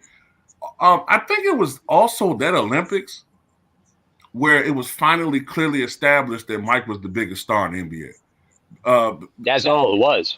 Exactly, because that's all it was. Because Right. Go ahead. No, I was going to say that's all it was, because the thing was, after '88, when the Soviets beat the crap out of the college team, that's when the Olympics decided they can let the professional American players play, and that's when it all changed. But at the same time, we also have to consider the fact that the one thing I just dislike about what Jordan has done over the years is how he basically tried to deny it, and then all of a sudden in his documentary, finally he basically owns up to it by saying that if you say that I'm the reason why he didn't want to take it, I could take that. Like, bro, just admit you didn't want him on the team. Like, stop denying it. Like, we get that Isaiah Thomas was not the most well-liked person. I agree with that. But here's the thing. Just stop denying it. That's all there is to it. Right. Well, Michael Jordan is a very petty person. He's very petty. Michael Jordan. Just ask Charles Barkley. Michael Jordan going to say, look here, man. I was listening to 78 Sports TV, Abel and Tua, and I took it personal. And I had to do what I had to do. I took it personal at that point. He take everything personal. Yeah, you're right. That's how it is. I mean, I'm a competitor. I take things personal. Yeah, I take it personally. I'm never gonna let that go. Sounds like Floyd Mayweather, bro. Like that. What you say? Right. I basically say he's basically he's like Floyd Mayweather, man. I'm gonna be petty, bro. Floyd is a jigaboo. I ain't gonna call Michael Jordan. Well, Michael's in the same category too. If you really think about it. Nah, bro. Michael Jordan might not have stepped up when we think he should have stepped up, but Floyd has stepped up and said some jigaboo stuff like. Joe, I'll give you that. Like Michael Jordan might have been silent. Being silent is different from coming up saying, I'm an Alabama nigga and I came to see head of the NAACP shipper. Right. That's totally different. You know what I'm saying? This dude is out here cutting jigs, and Floyd is out here saying stuff. Jordan ain't said nothing. But I'm gonna ask you this though, since y'all both on the line, I know you're able. You gotta go. I'm gonna ask you this real quick. Go back to the Wilt Chamberlain conversation. It's my. I'm here to listen. This is my belief. I believe if Wilt Chamberlain, with his genetics, his physique, if he was born in this era, let's say is 14 years old in this era, and you give him the training, the discipline, the technique, the medicine that these guys got today, I think he's the greatest player of all time. Am I tripping? What do you think, Mike? Well, you know how I feel about that. Yeah, I know Abel don't agree with this, but I think so. If you take the natural athleticism that he had, I mean, this is the guy that, and people also forget how athletic Bill Russell was. But you take a guy like Wilt Chamberlain, who was a great natural athlete. The guy was a great volleyball player, a great shot put player. He was in track and field, you know, when he was in, I think it was high school, I think on the collegiate level.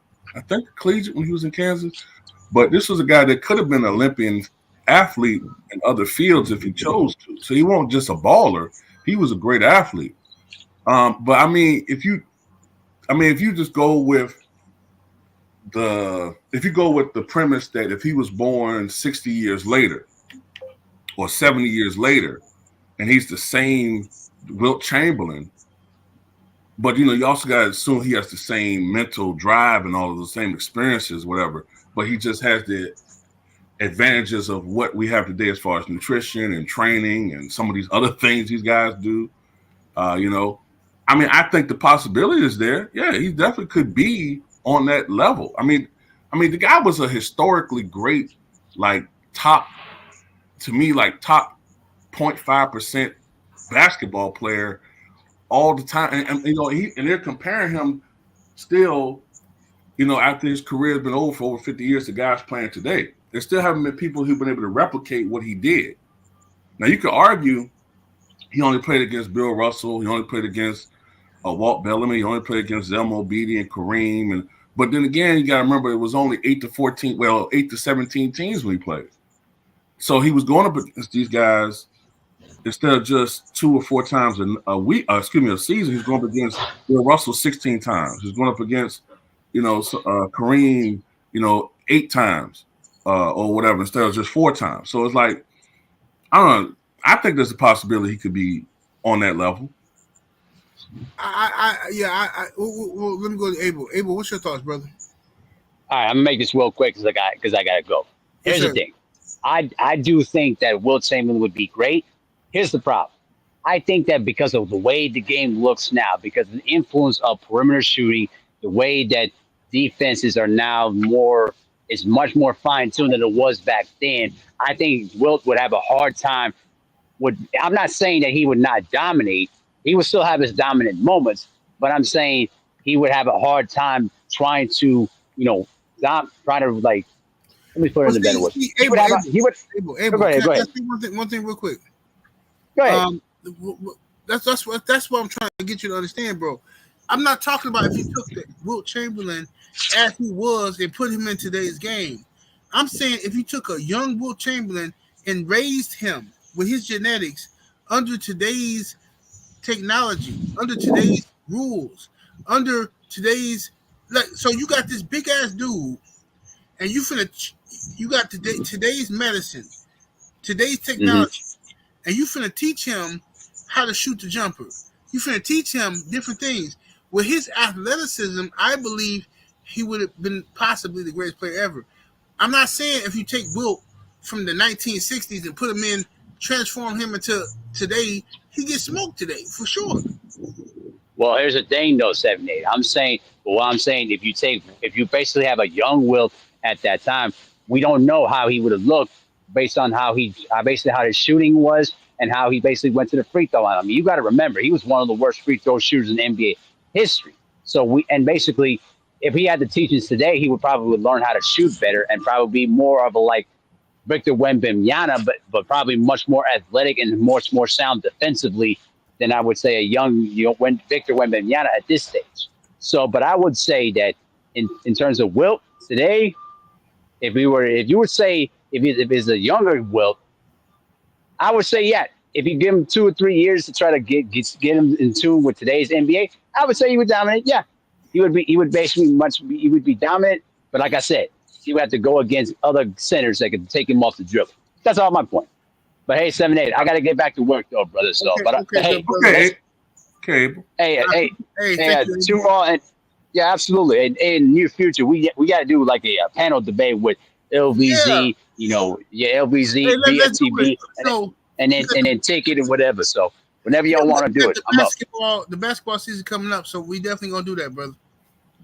Yeah, you got my number. Let me know. Yes, sir, brother. Appreciate you, Abel. Let me see here. All right. Let me see what we got here in the super chat. We got Nino Brown Boxing in that super chat. Appreciate the love. He says, Wilt would have the advantage and disadvantages from today's time. Social media hoes and SEDs would run. Wow. No, I think if with today's technology and learning, you put Abel, not Abel, we put Wilt in this era, he probably would still be, I'll give you that, he probably would still be a whore. He probably still be smashing these chicks. He probably get caught up like Zion, messing with thotty pies and OnlyFans chicks. You know what? He would do that. Only thing about Wilt though, I suspect they'd be snow bunnies though. It'd be snow bunnies. Wilt would have Caitlin Clark eating at the palm of his hands. Caitlin Clark would be one of Wilt's tramps. You know what I suspect about Wilt though? If you look at his early career, like when he was with the Philadelphia Warriors, when he was around 258, 275, he had a mid-range game out to about 16, 17 feet.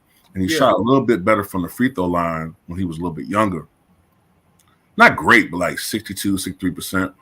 But as he got older and he got even stronger, he began to utilize more of his physicality and been more of a post player. He kind of lost some of that, skill set he had from far as shooting from mid range, and he got worse as a free throw shooter because if you notice, most guys who are extremely strong are not good free throw shooters. Like Ben Wallace, Wilt Chamberlain, Shaq. Trying to think of other guys. What's that white boy? Chris Dudley. Most of them are horrible free throw shooters because they're mechanics that they just, what I'm saying? That first of all, most of them got big hands and they're so strong they can't get a good feel or touch for the basketball. And when they shoot normally, when they shoot with their motion, it's to them, it's like they trying to shoot like a grape or something, or I don't know, man. It's just right. It just, I don't know. I suspect if Wilt played today, he'd probably be like he might work himself into being a good deep three ball shooter. Right. Yeah. I think Wilt today, in my opinion, it's just my opinion. I could be totally wrong. This is my opinion. I think Wilt would be just as good as Giannis today. Is that tripping? Am I tripping? I think he would actually be better. I think he has better, right? I think he has a better basketball IQ than Giannis. That's fair, right? He would be equal to or better than Giannis. I think that's fair. I think Giannis is a bit more explosive than Wilt would be. Don't get me wrong, Wilt was very athletic, but Giannis, I think, is just like kind of more explosive athletically, if that makes any sense around the rim. Yeah. But I think I think Wilt. LeBron, I know you didn't say LeBron. Lord have mercy. They're going to take that. They're going to clip that. They're going to clip that one, and they're going to run with that one. This nigga obsessed with LeBron. This nigga, I told you, man. Look at this. Yeah, they're going to talk about it, bro. Yeah, but I think Wilt was just, he was bigger, he was stronger, generally more athletic in a lot of ways than Giannis. I think both of them are not good free throw shooters anyway. I think Wilt's a little bit worse, but Giannis not a great free throw shooter. And as great as Giannis is on defense, Wilt is like arguably the greatest rebounder of all time. Underrated facilitator, great passer. You think he's a better rebounder than Bill Russell? I mean, the numbers seem to suggest that because I think he is. Because Wilt led the league in rebounding 11 out of 14 seasons that he played. he has a higher career rebounding average. And then also you can make an argument that Wilt couldn't just primarily focus on rebounding and defense because he had to, for a good chunk of his career, he had other things he had to do out there, scoring, you know what I'm saying, facilitating. And then sometimes, not a lot of time, but especially earlier on in his career, Wilt wasn't always positioned under or near the rim all the time. You know what I'm saying? So, like I said, especially when he was playing with the Warriors, sometimes he was a jump shooter. So, I mean, I think if Wilt just focused on rebounding, I think he could have averaged probably like 25 a game instead of 23 or 26. That's just my opinion. But, I mean, I don't know, man. I just always thought that Wilt gets underrated in this GOAT thing, man. Like, I love Michael Jordan. I'm a Bulls fan. But it shouldn't just be two guys. Like, why is it just Michael Jordan and LeBron James? What about Kobe Bryant? What about, Kareem? Yeah. Absolutely. You're right. Absolute facts, bro. I think that,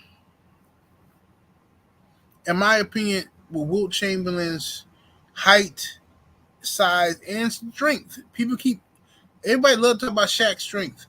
Wilt Chamberlain was way stronger than Shaq. He was bigger than Shaq. Shaq himself said that Wilt Chamberlain was ridiculously strong. And you put this guy in today's technology. Look at LeBron James. Look at what LeBron has been able to do with today's technology. Medicine, science, training, juice, whatever. He's been able to do amazing things.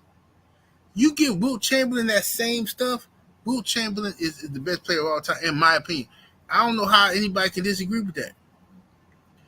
If Wilt Chamberlain is a kid today, being raised in today's society, and being trained and groomed to be a great basketball player, learning to dribble, learning to shoot jumpers, with his regular genetics, nobody's stopping him. He's Joel Embiid without the injuries, on steroids. Well, I mean, Wilt doesn't have that skill set, though. I know what you're saying, though. But he would have that, though. If he learned that in today's society, they would train him to shoot jumpers today. If he grew up as a kid today at AAU, all the kids are growing up. That's what I'm trying to tell Abel. Everybody misunderstands what I'm saying. Stop thinking about taking Wilt that and put him in today's society. I'm not talking about that. Take Wilt Chamberlain, the kid. Take this kid and put him in today's AAU league, today's coaching, today's grooming. Let's take Wilt Chamberlain and put him in. What's LeBron team called? What's them people called? LeBron. He got the whole media run by La Media. No, it's the the agency. Clutch Sports. Clutch Sports. Yeah. Take Wilt Chamberlain and put him in Clutch Sports. And he's a kid. 10-year-old kid that's 6 foot tall at 10 years old. He's 6 foot at 10 years old. Instead of them teaching him to be a center like they did in the 50s, they're going to teach him to run the point, handle the ball, shoot the jumper. They training him now in today's society to be a triple threat. Everyone on the floor, you're a threat. So he's going to develop stuff in his game in today's society with his genetics that he didn't develop back in those days. In my opinion, Wilt Chamberlain is the greatest player of all time. I agree. I do think there's one weakness that he probably still would have, and I say this as probably one of the biggest Wilt fans out there, is free throw shooting. Like, I don't think that was a matter of mechanics. It might have been psychological. Like, because, I've heard stories about how Wilt in practice would probably make like 7 or 8 out of 10 free throws. Same thing with Shaq. Shaq might make 7 in a row in practice, or 14 or 15 out of 20, but then the games, especially in the fourth quarter, is just, I don't know. So that could be one glaring weakness I see for Wilt Chamberlain. But yeah, I mean, I think the potential is definitely there for him to be a historic talent in any generation. The thing to get me though, I just don't like when people like people got their opinions, man. You know what I'm saying? Like if a person think that Wilt might be, he might struggle today, that's one thing. That's all speculation. But when people start, I don't like this trend now when people starting to say stuff like, oh, I don't think Wilt really scored 100 points. I ain't where the footage at. Oh, I think his career was, you know what I'm saying? His career was a fake, man. I don't believe these numbers. I think it's just an agenda. That just comes from a gross misinformation. I don't want to say campaign, but a lot of gross misinformation that's out there. Like, where the footage, I mean, the NBA didn't even have a TV contract. They didn't have a contract in 1962. The NBA wasn't what it is today. They didn't have every game televised. This game, matter of fact, that game was in Hershey, Pennsylvania, if I'm not mistaken, because they were trying to promote the NBA. So they basically took like a city or a town in Pennsylvania that was like a midway point between Philadelphia and New York. So that, the distance will be pretty much equal between both teams because they're trying to promote and build the league because the NBA pretty much at that time was on the East Coast. They hadn't expanded to the West. At that time, the Philadelphia 76ers were the Syracuse Nationals. The Sacramento Kings, the Philadelphia 76ers were, the Syracuse Nationals. The Kings were the Cincinnati Royals. You know what I'm saying? So they were trying to promote and push the league and have them play games that weren't even in their cities. Like kind of like how the NFL is having games in Abu Dhabi and all that type of stuff. That's why that game was in Hershey, partially. But a game happened. I don't know why people are trying to deny these things. They're trying to erase these dudes' careers, and it's just crazy, man. Right. Yeah. You ain't told no lies. Let me see what this chat talking about. Let me make sure I ain't missed no super chats. Make sure I ain't missed nobody. I did. Brian Boxer came back. He said 78 wouldn't like Wilt today. He'd be with LeBron. What you mean he'd be with LeBron? No, he wouldn't. What are you talking about? I don't get that. What you mean he would be? Do you think they mean when you say that he'd be with Clutch? Is that what you talking about? Well, he'd definitely be with Clutch Sports for sure. He'd definitely be with Clutch. You know what I'm saying? He'd definitely be with Clutch, but he'd be better than LeBron. But if Wilt was coming out today, he would definitely be with Clutch. If Wilt came out 2 years before LeBron, it wouldn't be no Clutch.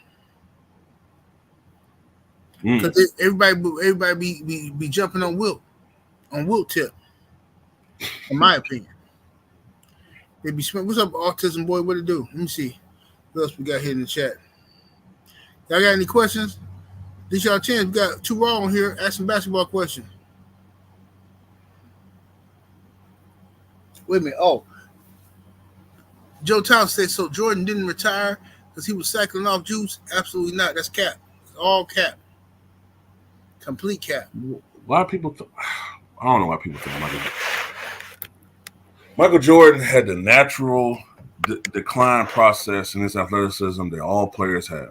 You know what I'm saying? He said, so Jordan didn't have yellow eyes due to kidney failure because of the juice. Man, these people crazy, bro. I was doing a little reading about that. Some black people, some African American, whatever, there's some type of I forgot exactly the terminology, but it's something in our DNA sometimes that causes some of us to have that yellow color in our eyes. It has nothing, and it doesn't mean you're sick. It's some chemical compound or something that's unique to us. So it's not always. It's melanin, bro. The darker you are, yeah, pretty much. Sometimes the darker you are, you liable to have some type of yellow in your eyes. You know, and, my grandfather was one of them. Everybody thought he had some type of, jaundice or you drinking too much or something. It wasn't none of that. His liver enzymes was fine. But he just, I don't know. It's the same thing with melanin, with gums. People say, "Oh, if your gums is brown, that means you got good hygiene." No, sometimes when you black than a mug, sometimes your melanin just overpower all of that, and sometimes you got pink gums, sometimes you got brown gums. I don't know. I don't know how that works. Let me see here. Nick J, you got some time to come on here, Nick J? I know you like basketball. Let me know if you got some time. I'm gonna put the link in the chat one more time. Nick, if you got some time. Let me see here. Let's see what we got here. La D said autism boy. Okay, still autism boy. Well, regardless, bro. At the end of the day, in my opinion, Michael Jordan is the greatest player of all time to me that I've ever watched play basketball. Is Michael Jordan. I believe genetically, if you put Wilt Chamberlain in today's league, and he grew up today, and he's learning the game today by today's standard, with today's genetics, you take his same genetics, and you give him today's training in medicine, he's the greatest player of all time, in my opinion. Right. I want to say something too, right? Because I get this sometimes. I don't dislike Shaq, man. Like, you know what I'm saying? Because sometimes, like, I'll compare Wilt with Shaq, and sometimes I'll just talk about like how I think Shaq is absolutely a beast. He's the most dominant player I've ever seen in my eyes, right? But I just think that whenever he starts calling himself the most dominant, I just don't agree with that. And I'll just give my points, and then people just take it like you're the Shaq hater. But no, Shaq was a beast, man. For sure. Yeah. Hey, my brother LB, the sports and political channel. What's that, bro? What's up, y'all? What's happening with it, man? What's good with you? Chilling, man. You know what I'm saying? I just saw y'all here come in and talk about basketball. You know, I can't wait for the season to start next week. JJ Redick, you and my crosshairs, you little bastard. But anyway, yeah, I can't wait for the season to start, man. You know, I'm up here in the DC area. The Wizards are in complete rebuild mode. They are going to be trash, right? I mean, I'm gonna get a 3-piece and a lemonade for the price of a Wizards ticket.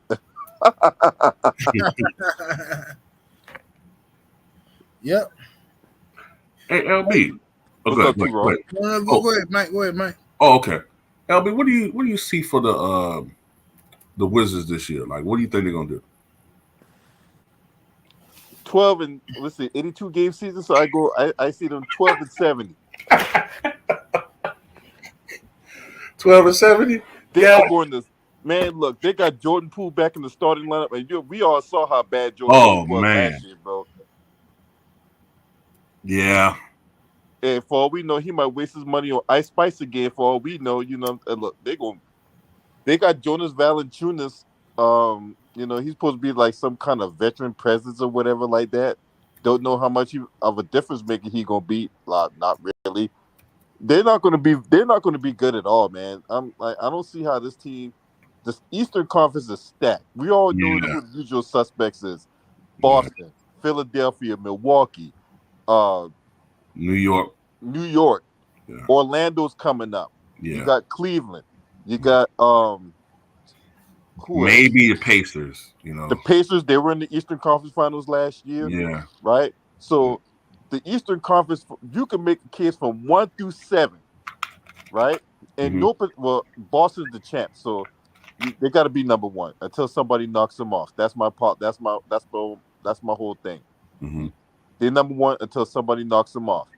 But from 2 to 7, right, with New York, Milwaukee, Indiana, Orlando, Cleveland, hell, Detroit's going to be better, right? I don't expect them to make the playoffs, nothing like that, but they're going to be better. What do you see? Go ahead. Never mind. Go ahead. Oh, the Miami Heat, you know, they're always in the mix, right? Mm-hmm. The Wizards are going to completely suck. They're going to be one of the worst teams in the NBA, right there with the Charlotte Hornets and the Brooklyn Nets. As long as they keep the ticket cheap so I can go to a game or whatever like that, hey, all well and good. The only ticket that's gonna be expensive is the one when LeBron comes to town. Whenever the Lakers and LeBron come to town, that ticket always expensive. But if they're playing the Charlotte Hornets or they're playing the Brooklyn Nets, man, I expect like a 3-pack, $36 deal or whatever like that.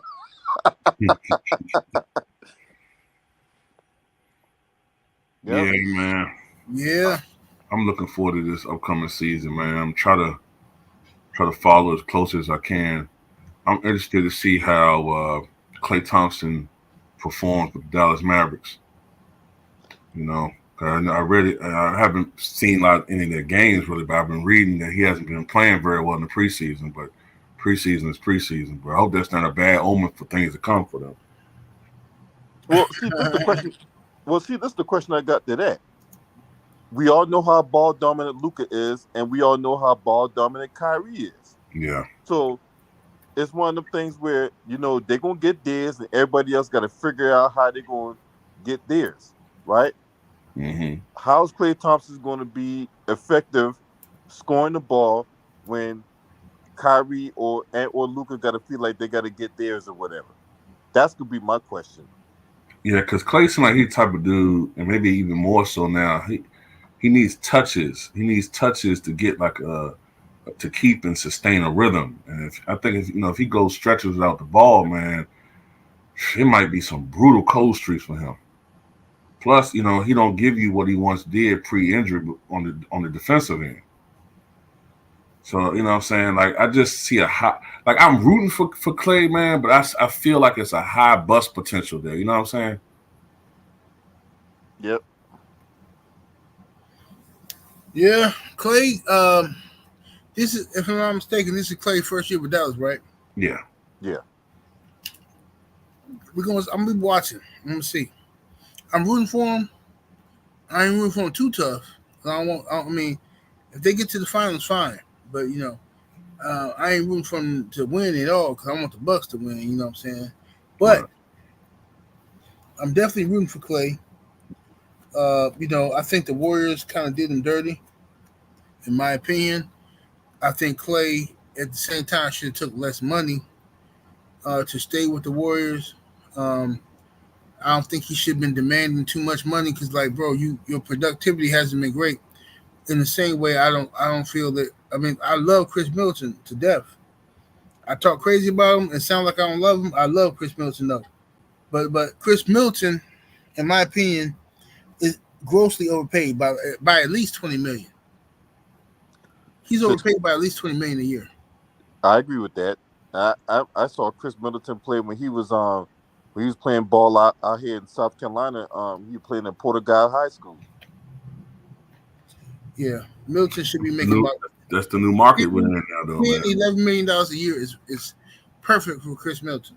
That's the new market, though. See, like $20 million, that was great money for a good player like 15 years ago. But so you can argue now $40 million is kind of lowball now. I know that sounds ridiculous, but after this new TV deal, these guys are going to be making probably some of the top dudes coming into the league when they get into their primes. These guys are going to be making like close to $80 million a season soon. Right, but that's gonna mess up their budget as far as what the teams can play these guys. That's why the Bucks got to win this year. We got to win this year, bro, because it's getting nasty out here. It's getting hard to keep these guys. We cannot keep Giannis, Dame, Middleton for another year after this year. We can't. It's costing too much money. That Damian Lillard trade backfired, man, because I know I was one of the ones who advocated for Damian Lillard to go to the Bucks or whatever like that, but that whole thing backfired, man. Damian Lillard, I used to thought this guy was a beast, man, but this guy is not more than he's nothing more than fluff. You know, he can put up gaudy numbers in the All-Star game, but when you really need him to put up the numbers, where he at? Yeah. I've seen some people comment they think that he's not in basketball shape. I'm like, man, if this dude not in basketball shape, man, the Bucks need to trade him. Chris Middleton, I think probably either he's gonna get traded this year or he ain't gonna get traded because I don't get it. I don't like. He got to show up this year, and we got to win a title. We got to win a title this year, bro. We got to at least get to the NBA Finals. If we'll get to at least the NBA Finals, it's gonna be some smoke in the city. You know, I don't. Remember what we were talking about earlier about what Giannis said? Yeah, well, Giannis talking about getting traded, but you know, Giannis say stuff every year. Yeah. Every year, Giannis says something to make the headlines, and I kind of think he's doing it on purpose. He make the headlines. Oh, maybe the Bucks might trade me. Oh, maybe I might go to Chicago. I don't know. Maybe I go to a Golden State. Maybe I go to the Lakers. Giannis says stupid stuff every year to get the media talking. I just want Giannis to show up and ball. Show up and ball, homie. Take responsibility as the leader of the team. I don't want to hear nothing about this is Dame's team or nothing like that. I want you to understand this is your team. Step up, take responsibility. This is your team, and win. If you do that, you can win. Dame is not going to take the responsibility of this being his team because he knows it's not his team. Viral Reach Solutions is in the super chat with the 2-piece. Appreciate the love. It says, thoughts on Andrew Tate and Thomas Sowell. Are they beefing or something, or you just asking individually? Thanks, man. Andrew Tate, in my opinion, I like him. I think that mainstream media and society doesn't like him because Andrew Tate talks about things that are not supposed to be talked about in today's society. So they don't want you talking about him. But I enjoy Andrew Tate. I like him. I don't agree with everything he says, but I do like his takes. And Andrew Tate, you know, he take care of business. He outside. As for Thomas Sowell, I don't necessarily hate Thomas Sowell. I know he's a conservative. I'm a conservative as well on most issues, not all issues. On most issues, I'm a conservative, but not all. So people get confused when a black man say I'm a conservative on this or that. They automatically think you're a Trump supporter or something, which is ridiculous. It's not true. There's plenty of conservatives that don't support Donald Trump. So I just want to make that very clear. What's your thoughts, too, Raw, on Andrew Tate and Thomas Sowell? You know, I'm kind of like 85 years old internally, so I don't even really know much about Andrew Tate. Right. You know what I'm saying? I just know something about, he kind of like promotes masculinity. A lot of people don't like him. I know they try to put some. I do remember, and it is a dude that as soon as he revealed he was black, all of a sudden they started accusing him of trafficking and all that type of stuff. Facts. Okay, yeah. So I don't know too much about him. Thomas Sowell, I mean, some of the stuff that he says, that he has said over the years, there's some things I agree with, but the problem I have with people like Thomas Sowell and the rest of them, man, is when it comes down to, we all know this, when it comes down to the race issue, they never, it's like they're so real about everything else. They keep it real about everything. They use logic with everything else. But when it comes to, the race issue, all of a sudden they don't want to tell the truth. And that's my problem with, people like Thomas Sowell and others. But there's things I agree with that he says, and some things I don't agree with. That's kind of how I feel about it. What's your thoughts, brother? LB. Andrew Tate. There's some things I agree with him on when it comes to the whole masculine thing, or the masculine topic or whatever. I'm pretty much on the same wavelength as you guys when it comes to these individuals. As far as Thomas Sowell, I think he's useless. I mean, he's failed he's one of the elders that has failed us, right? And not saying that what he said doesn't have some kind of validity to it, but at the end of the day, when we look at the landscape of why we haven't progressed, because elders like Thomas Sowell, when it comes down to tell the truth, he just doesn't want to tell the truth. He always want to soft shoe and buck dance and do all this other stuff. Now, when it comes to the whole conservative versus look, there's some issues I'm conservative about. There's other issues I'm liberal about. For example, if I got a burger on my grill right now that I'm about to flip, then I'm going to be conservative about the seasoning I put on there. But if I got a 14-pound brisket, I'm going to be liberal about the seasoning I put on there. That's facts. That's facts. So we talk about this whole conservative thing and all that. Look, it depends on the subject, because look, it's more often than not, my views could be considered conservative. But do I support Donald Trump? Absolutely not. Right? Mm-hmm. and I don't look at the end of the day. If it don't uplift Black society, I don't rock with it, because I mean, the other issue with Thomas Sowell and people of his ilk, they're bad faith actors, right? They'll sit up here and criticize Democrat all day long about what they ain't doing and why they doing it this way and this, that, and the third. All the meanwhile, they out here bending the knee, kissing the pinky ring to a white man. Make sense. So that's all I got on that. Good stuff. Good stuff. I agree. Make sure y'all hit that like button and share the video. If y'all in the building, you liking what we're talking about, share the video. Hit that like button, subscribe to the channel. Now, since y'all wasn't here earlier, I got to ask y'all opinion on this. On my other live stream, what's up, beautiful brown sugar Tay-Tay? On my other live stream, I talked about Angel Reese and Caitlin Clark and all this nonsense that's going on. But, like, people are saying that Angel Reese is this and that, and I'm just going to keep it real, bro. I'm going to say how I feel. I don't understand a lot of black dudes is hating on Angel Reese, but loving Caitlin Clark.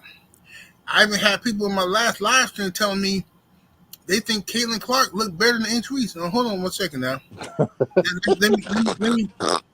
let me pull this up. I'm going to pull this up real quick. Wow. Just so we're clear. Let me pull this up. Okay? Now, y'all know I ain't capping. For the people who's here on my last live stream, y'all know I ain't capping. Okay? There was people in my chat who said that they felt that Caitlin Clark, even in this picture, looked better than Angel Reese. So I'm just want to know what do y'all think all this hatred is coming from for Angel Reese? Let me start with you two. Self-hatred, number one. Self-hatred for the obvious reasons. A lot of these dudes, I think they're brainwashed by American society as far as standards of beauty. They've been taught to hate their features, taught to hate their skin color. And a lot of times, a lot of these dudes be hating on Angel Reese. They're projecting their own insecurities and own hang-ups about their own appearance on her. I don't know how you look at Angel Reese and think she's unattractive. At that point in time, I think you're really batting for the wrong team at that point. I mean, beauty's in the eye of the beholder, man, but I just I don't get it, man. That's like that dude on Don't Be a Menace who was looking at that when he was at that party and was telling that chick, my beautiful milk of magnesia. Like, what? My milk of magnesia. Yeah, like what? What? No, come on, man. Like, look, if you think Caitlin Clark better than Angel Reese, fine, okay, yeah, all right, she balled out. But when you starting to talk about this other stuff, man, look, I don't know, man. You're starting to miss me now. But all this hate that she gets, it don't make sense, because all she's doing is basically existing and living her life. It ain't like she's going around talking about political issues or bashing black men. Not really, She's not saying anything. She's young. She's 22 years old. You know what I'm saying? I think she conducts herself well. She's a growing entrepreneur. I don't get it. Like, these dudes just have this visceral hatred for this woman. Mm-hmm. And the thing about this $8,000 a month rent thing she was talking about, she wasn't complaining. I think like, what was it? She was answering a question. She was answering a question.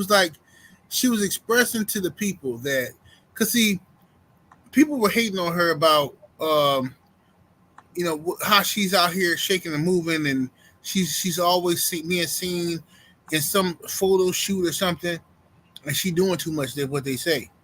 And she said, "Well, look, the WNBA salary doesn't pay my bills. My rent is $8,000 a month. I gotta work. I gotta grind." So when she started telling people this, people are like, "Oh, why you staying somewhere? That cost $8,000 a month, bro? Shut the hell up! I'm so sick of these dirty bum dudes. They really got a problem with getting relations. They really do, right? And they look at Caitlin Clark as somebody who's gonna be merciful to them. Oh, Caitlin, she gonna feel sorry for me because I'm so poor and not so black, not so blue. She gonna feel sorry for me and she gonna be a liberal and she gonna give me some free monkey. And Angel Reese ain't gonna give me no free monkey. She gonna make me pay $300, $400, $500, $600. Well, so what? That's life. It's only so much y'all can pretend. It's a lot of dudes out here. I'm just gonna keep it real. It's a lot of black dudes out here that's been running this little scam on white chicks. You know, at times it's hard. You know, as a black man, I can't get it high. You know what I'm saying? Your daddy, people like your father won't give me a job. White girl feel all guilty. Oh my God, my dad's such a jerk. I'm gonna suck you off to prove to you that I'm a good girl. You know, and they like that kind of stuff. Angel Reese ain't going for it. She like, look, I'll come from the same place you come from.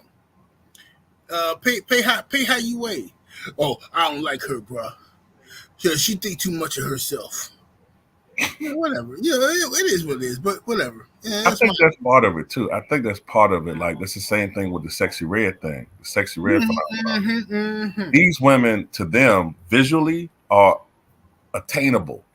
Yes. Like from a looks perspective, they're attainable. Yeah. And then you got the added bonus that, oh, she can ball. Oh man, that could be my bro. That could be my white girl bro. Yeah, we can all against each other, and y'all can get some, like you said, get some monkey. It's attainable. Angel Reese is not in their league, and they know it. You know, even if she was just a regular basic chick, she's not in their league, and they resent that. I think her presence manifests all types of negative emotions because she reminds them of all the women who turned them down, laughed at them to their girlfriends, clowned them, and I think that's part of it too. Right. You know, but this thing about the 8,000 rent, like you said, she got all these different income streams, so that's not much to her. Like you said, she was just pointing out that she made $74,000 a year as a baller, and that's funny because people was bringing up Caitlin Clark's rookie salary to justify her getting that $30 million deal with Nike, but now they're using it against her for Angel Reese, like as if, you know, whatever. They just don't make any sense why they just using it against her. That's why she's doing what she's doing to get the money. That's why she's everywhere, Joe Budden. That's why she's doing all this stuff, because the WNBA don't pay these girls money. And then I just want to make one other point. And then the reason why she's not buying a home is because she's a baller and players get traded. So the most generally they tend to rent. You know what I'm saying? Now you got some who are at the upper level, like LeBron James, these other guys, but these guys are making hundreds of millions of dollars a year. So it makes more sense for her to rent, just in case she gets traded, which probably hopefully it'll happen, so she can just leave. You know what I'm saying? Mm-hmm. Mm-hmm. Yep. Hey, what's your thoughts on it, brother LB? The Stockholm syndrome is real, right? And because I did a video about how, that idiot Aries Spears is trying to go in on the whole Caitlin Clark Angel Reese dynamic, right? Yeah, with his jigaboo self. Yeah, that walking big titty Jigglypuff. Anyway, so he calls him trying to Angel Reese garbage. She garbage. I'm like, so let me get this straight. This woman who's entered the NBA or the WNBA, and she holds the record for most double-doubles in the season. And this is after her missing the rest of the season with 7 games because of her injury or whatever, right? But we're gonna trash her in blind deference to Caitlin Clark. Now, mind you, Caitlin Clark ain't asked none of these dudes to put on the kit to save her, right? But yet, all these dudes out here calling themselves talking about, yeah, Adrian Reese, man, she not bad, no Caitlin Clark, man. I'm like, based on what? And y'all talking about that's a fact. Hey, What? Why he look stupid like this, bro? I'm trying my best to hold my laugh while LB talking, man. But God, why is he looking like this, bro? This is ridiculous. This is a ridiculous face, man. wow. If that ain't a jig face, I don't know what it is, bro. That man cutting hella jigs with that face. I mean, this man always surrounds himself with a culture vulture, right? Mm-hmm. Right? Just going around here talking trash about other people with that culture vulture, right? They'll be just gossiping like a couple, garden tools or whatever like that. And yet he's sitting up here throwing his hat in the ring because, I guess it's the cool thing to do to diss a black girl for a white girl, right? And then his old hypocritical self goes sit up there and talk about, oh, well, it's always good to support black businesses and black brothers and sisters. We're always good to support that. Then why are you dissing injuries for Caitlin Clark there if that's the case? But she garbage. Yet she was on the All-Star team, so she couldn't be garbage if she made the All-Star team. She's being considered to be on the Olympic team next go around. So we're not talking about garbage there. What poetry you know? What poetry this clown know? Roses are red, violets are blue. My jokes at the titty bar is doo-doo. That's his form of poetry. What the fuck? Yeah. Man, read nothing poetic a day in his life. Smash that like button, ladies and gentlemen. If you haven't shared this video, there's something wrong with you. Share the video. You should have been shared this on all your social media. You know what I'm saying? You know what I'm saying? Man, Aries Spears couldn't even sell out a titty bar. He up there talking trash, man. Yeah, Aries Spears just be talking crazy. Aries Spears just, look, at the end of the day, anybody who got a look like this on his face, I'm sorry, bro. Imagine somebody coming to your house, he's your homeboy, just to watch the game. I wouldn't feel comfortable with him around my wife or my daughters. You can't be around my son. You can't be around nobody. You can't be around me. Hey, 7-8. Hey, you remember that clip where he got beat up? Oh yeah, well, from Zoe. from old boy 5150 show, right? Yeah. Hey, y'all remember y'all used to watch Sanford and Son? Yeah. Remember that white dummy? Dude? Yeah, remember that white dude? Whenever sometimes Fred would go into like a jewelry store or when he was on the plane, the dude would turn and go, yes. Oh, yes. Oh my God.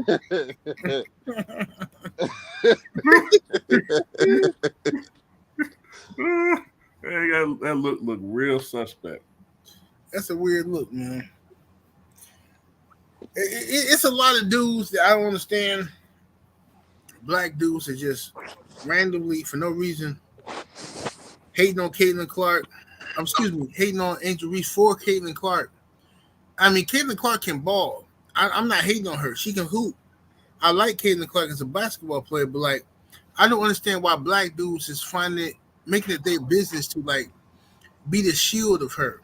They so bitter against black women because of this online gender war that's been going on. And I told people this gender war stuff was going to be a problem. Everybody just running with this. Oh, this black woman said this. This black woman, bro, stop repeating that stuff. A lot of these chicks is being paid by corporations, by bigger channels. Listen, you know how easy it is for me, just me, little old 78. You know how easy it is for me to go get some girls I know and say, hey, I want you to say this. I'm going to record you. I want you to say this. I'm going to give you $100. I'm going to give you $50. Say this for me. You know how easy it is? You got dudes behind this, specifically white dudes. recording chicks saying crazy stuff. I want a man that's 6'5". He gotta have a 14-inch penis. He gotta make $5 million a year. And then black dudes get mad when they hear this stuff and start spreading the video. They share the video to the ends of the earth. Before you know it, this girl that went viral. I can't go viral. Here I am kicking the truth. Y'all won't share my video like this. But if I get one of my girls to say some mumbo jumbo, y'all gonna share that immediately. Because you brainwash. You only share negativity. And that's the problem. And that's why look, the hustlers have peeped the internet out. The way the internet work is negativity sells. So that's why all the Diddy videos is winning. If you make Diddy videos and you talk crazy about Diddy, you gonna win. Cause that's what's selling right now. If you saying like, nah, this ain't right, bro, they probably lying on the brother. Don't nobody want to hear that. They want to hear something negative. So if I'm talking about Angel Reese, this is our sister right here. She beautiful, she fine. Don't nobody want to hear that. If I say, man, Angel Reese trash, she ugly, she this and that, everybody gonna share that. And that's the sad part. You know what I'm saying? The sad part is we doing this to ourselves, bro. We doing this to ourselves. It's have you noticed that in politics, ever since these, I mean, you've always had negative campaigning, but you notice how since these elections have become more and more negative, more and more people are participating in these elections now. Remember when we was growing up, they were complaining about voter participation was at a record low, and they was talking about the issues, and but ever since it started becoming smear campaigns, especially after like I would say Bush and Kerry, it started becoming more negative. People start participating. Right. It's just like people just drawn to that, man. People just drawn to negativity. I don't know, man. You ain't told no lies. You ain't told no lies at all. What's your thoughts, LB? Yeah, it's crazy out here, man. When it comes to the whole gender divide, and I'm not a fan of it. I'm not a fan of this whole gender divide thing where you pitting black men against black women and vice versa, or whatever like that, right? And we all know who's behind it. And it's like, and then, people trying to hide behind, oh, man, they're speaking facts, man. This facts. I'm like, that's what you think. If you think Angel Reese is better than Caitlin Clark, that's what you think. If you think Caitlin Clark is better than Angel Reese, that's what you think. But who's saying that this factual? The media? Some bald-headed stunt double of George Jefferson going on TV blithering and blathering about that? Is because well, let's not disrespect bald-headed guys, because Oh well, okay. Well, let's just say I don't got no hair. I am bald-headed. Well, okay. Well, I'll retract that. I'll strike that. I'm just messing with you. I'm just messing with you, bro. Go ahead. I'll strike that. Well, I will say people with deformed shape-ups, right? Let's go that route, right? People, or and Stephen A. Yeah, just in case you really know, we talk about you, and don't think we don't see that bald spot that you're trying to hide on TV. Oh yeah. So just because he go on his little toilet of a podcast, or first take, or second take, or third take, last take, and he'll sit up there and talk about how Caitlin Clark is the greatest thing since sliced bread. Does that make her better than Angel Reese? No. A lot of you guys that sitting there didn't even watch WNBA before this year. Now it's the cool thing to do. Now she's the best thing. Look, stop the cap. All right, that's all I gotta say. Stop the cap. It ain't going down like that. I'm always ride for my sister over some white lady. If you don't like it, that's just too damn bad. Deal with it, right? The fact of the matter is, we cannot afford to go on this Stockholm syndrome and then try to hide behind facts and fairness, because I'm going to tell you right now, these white supremacists don't care about facts. They don't care about fairness. They care about things being advantageous in their way, things being beneficial to them. So everybody sitting up here in trouble. Oh man, we need to be factual, man. We need to be fair and in balance. I'm like, okay, you can be fair, balanced, and all day long, and that might get you a moral trophy at some BET award. At the same time, they give a Cardi B a BET award, even though she be drugging and robbing men. But still, these white supremacists don't care about being fair. They care about being advantageous. They care about things aligning in their favor. And as soon as we in the black community understand that, then we can actually move on to the next level. But as long as we got people like Ari Spears running around here, right, looking like some goddamn going gummy bear, buck dancing, shucking and jiving, and as long as we got other people of his ilk who defend that, then we're gonna continue to have these problems.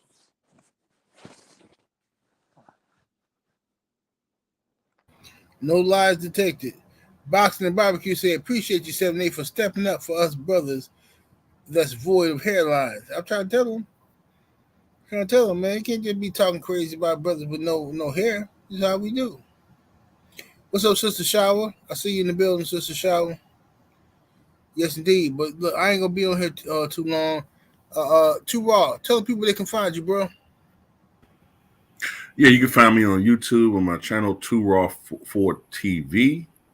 But I think the channel name is Apocalypse X-Men when you're looking for it on YouTube. My handle is Too Raw for TV. You can also find me on the Patreon on Too Raw for TV. Yes, sir. My brother LB, tell the people they can find you, bro. I'm on YouTube, Sports and Political Channel LB. I talk about what's going on in the black community. I just did a video earlier today talking about police misconduct and the effects of that. And I got a Patreon as well, but I talk about things on a more intricate, more vulgar level on the Patreon, right? So Yes, Sports sir. Political Channel LB, that's where I'm at. Say come check me out. Yes, sir. Shout out to my brother Buck City Reloaded in the building. Salute to my brother Buck City. Make sure you go sub to the homie. Salute to everybody in the building. Appreciate y'all for coming through, joining us. 2 live stream today. I'm gonna kick back, relax. I gotta take my wife out tonight and get myself out the doghouse. But I'm gonna holler at y'all tomorrow though.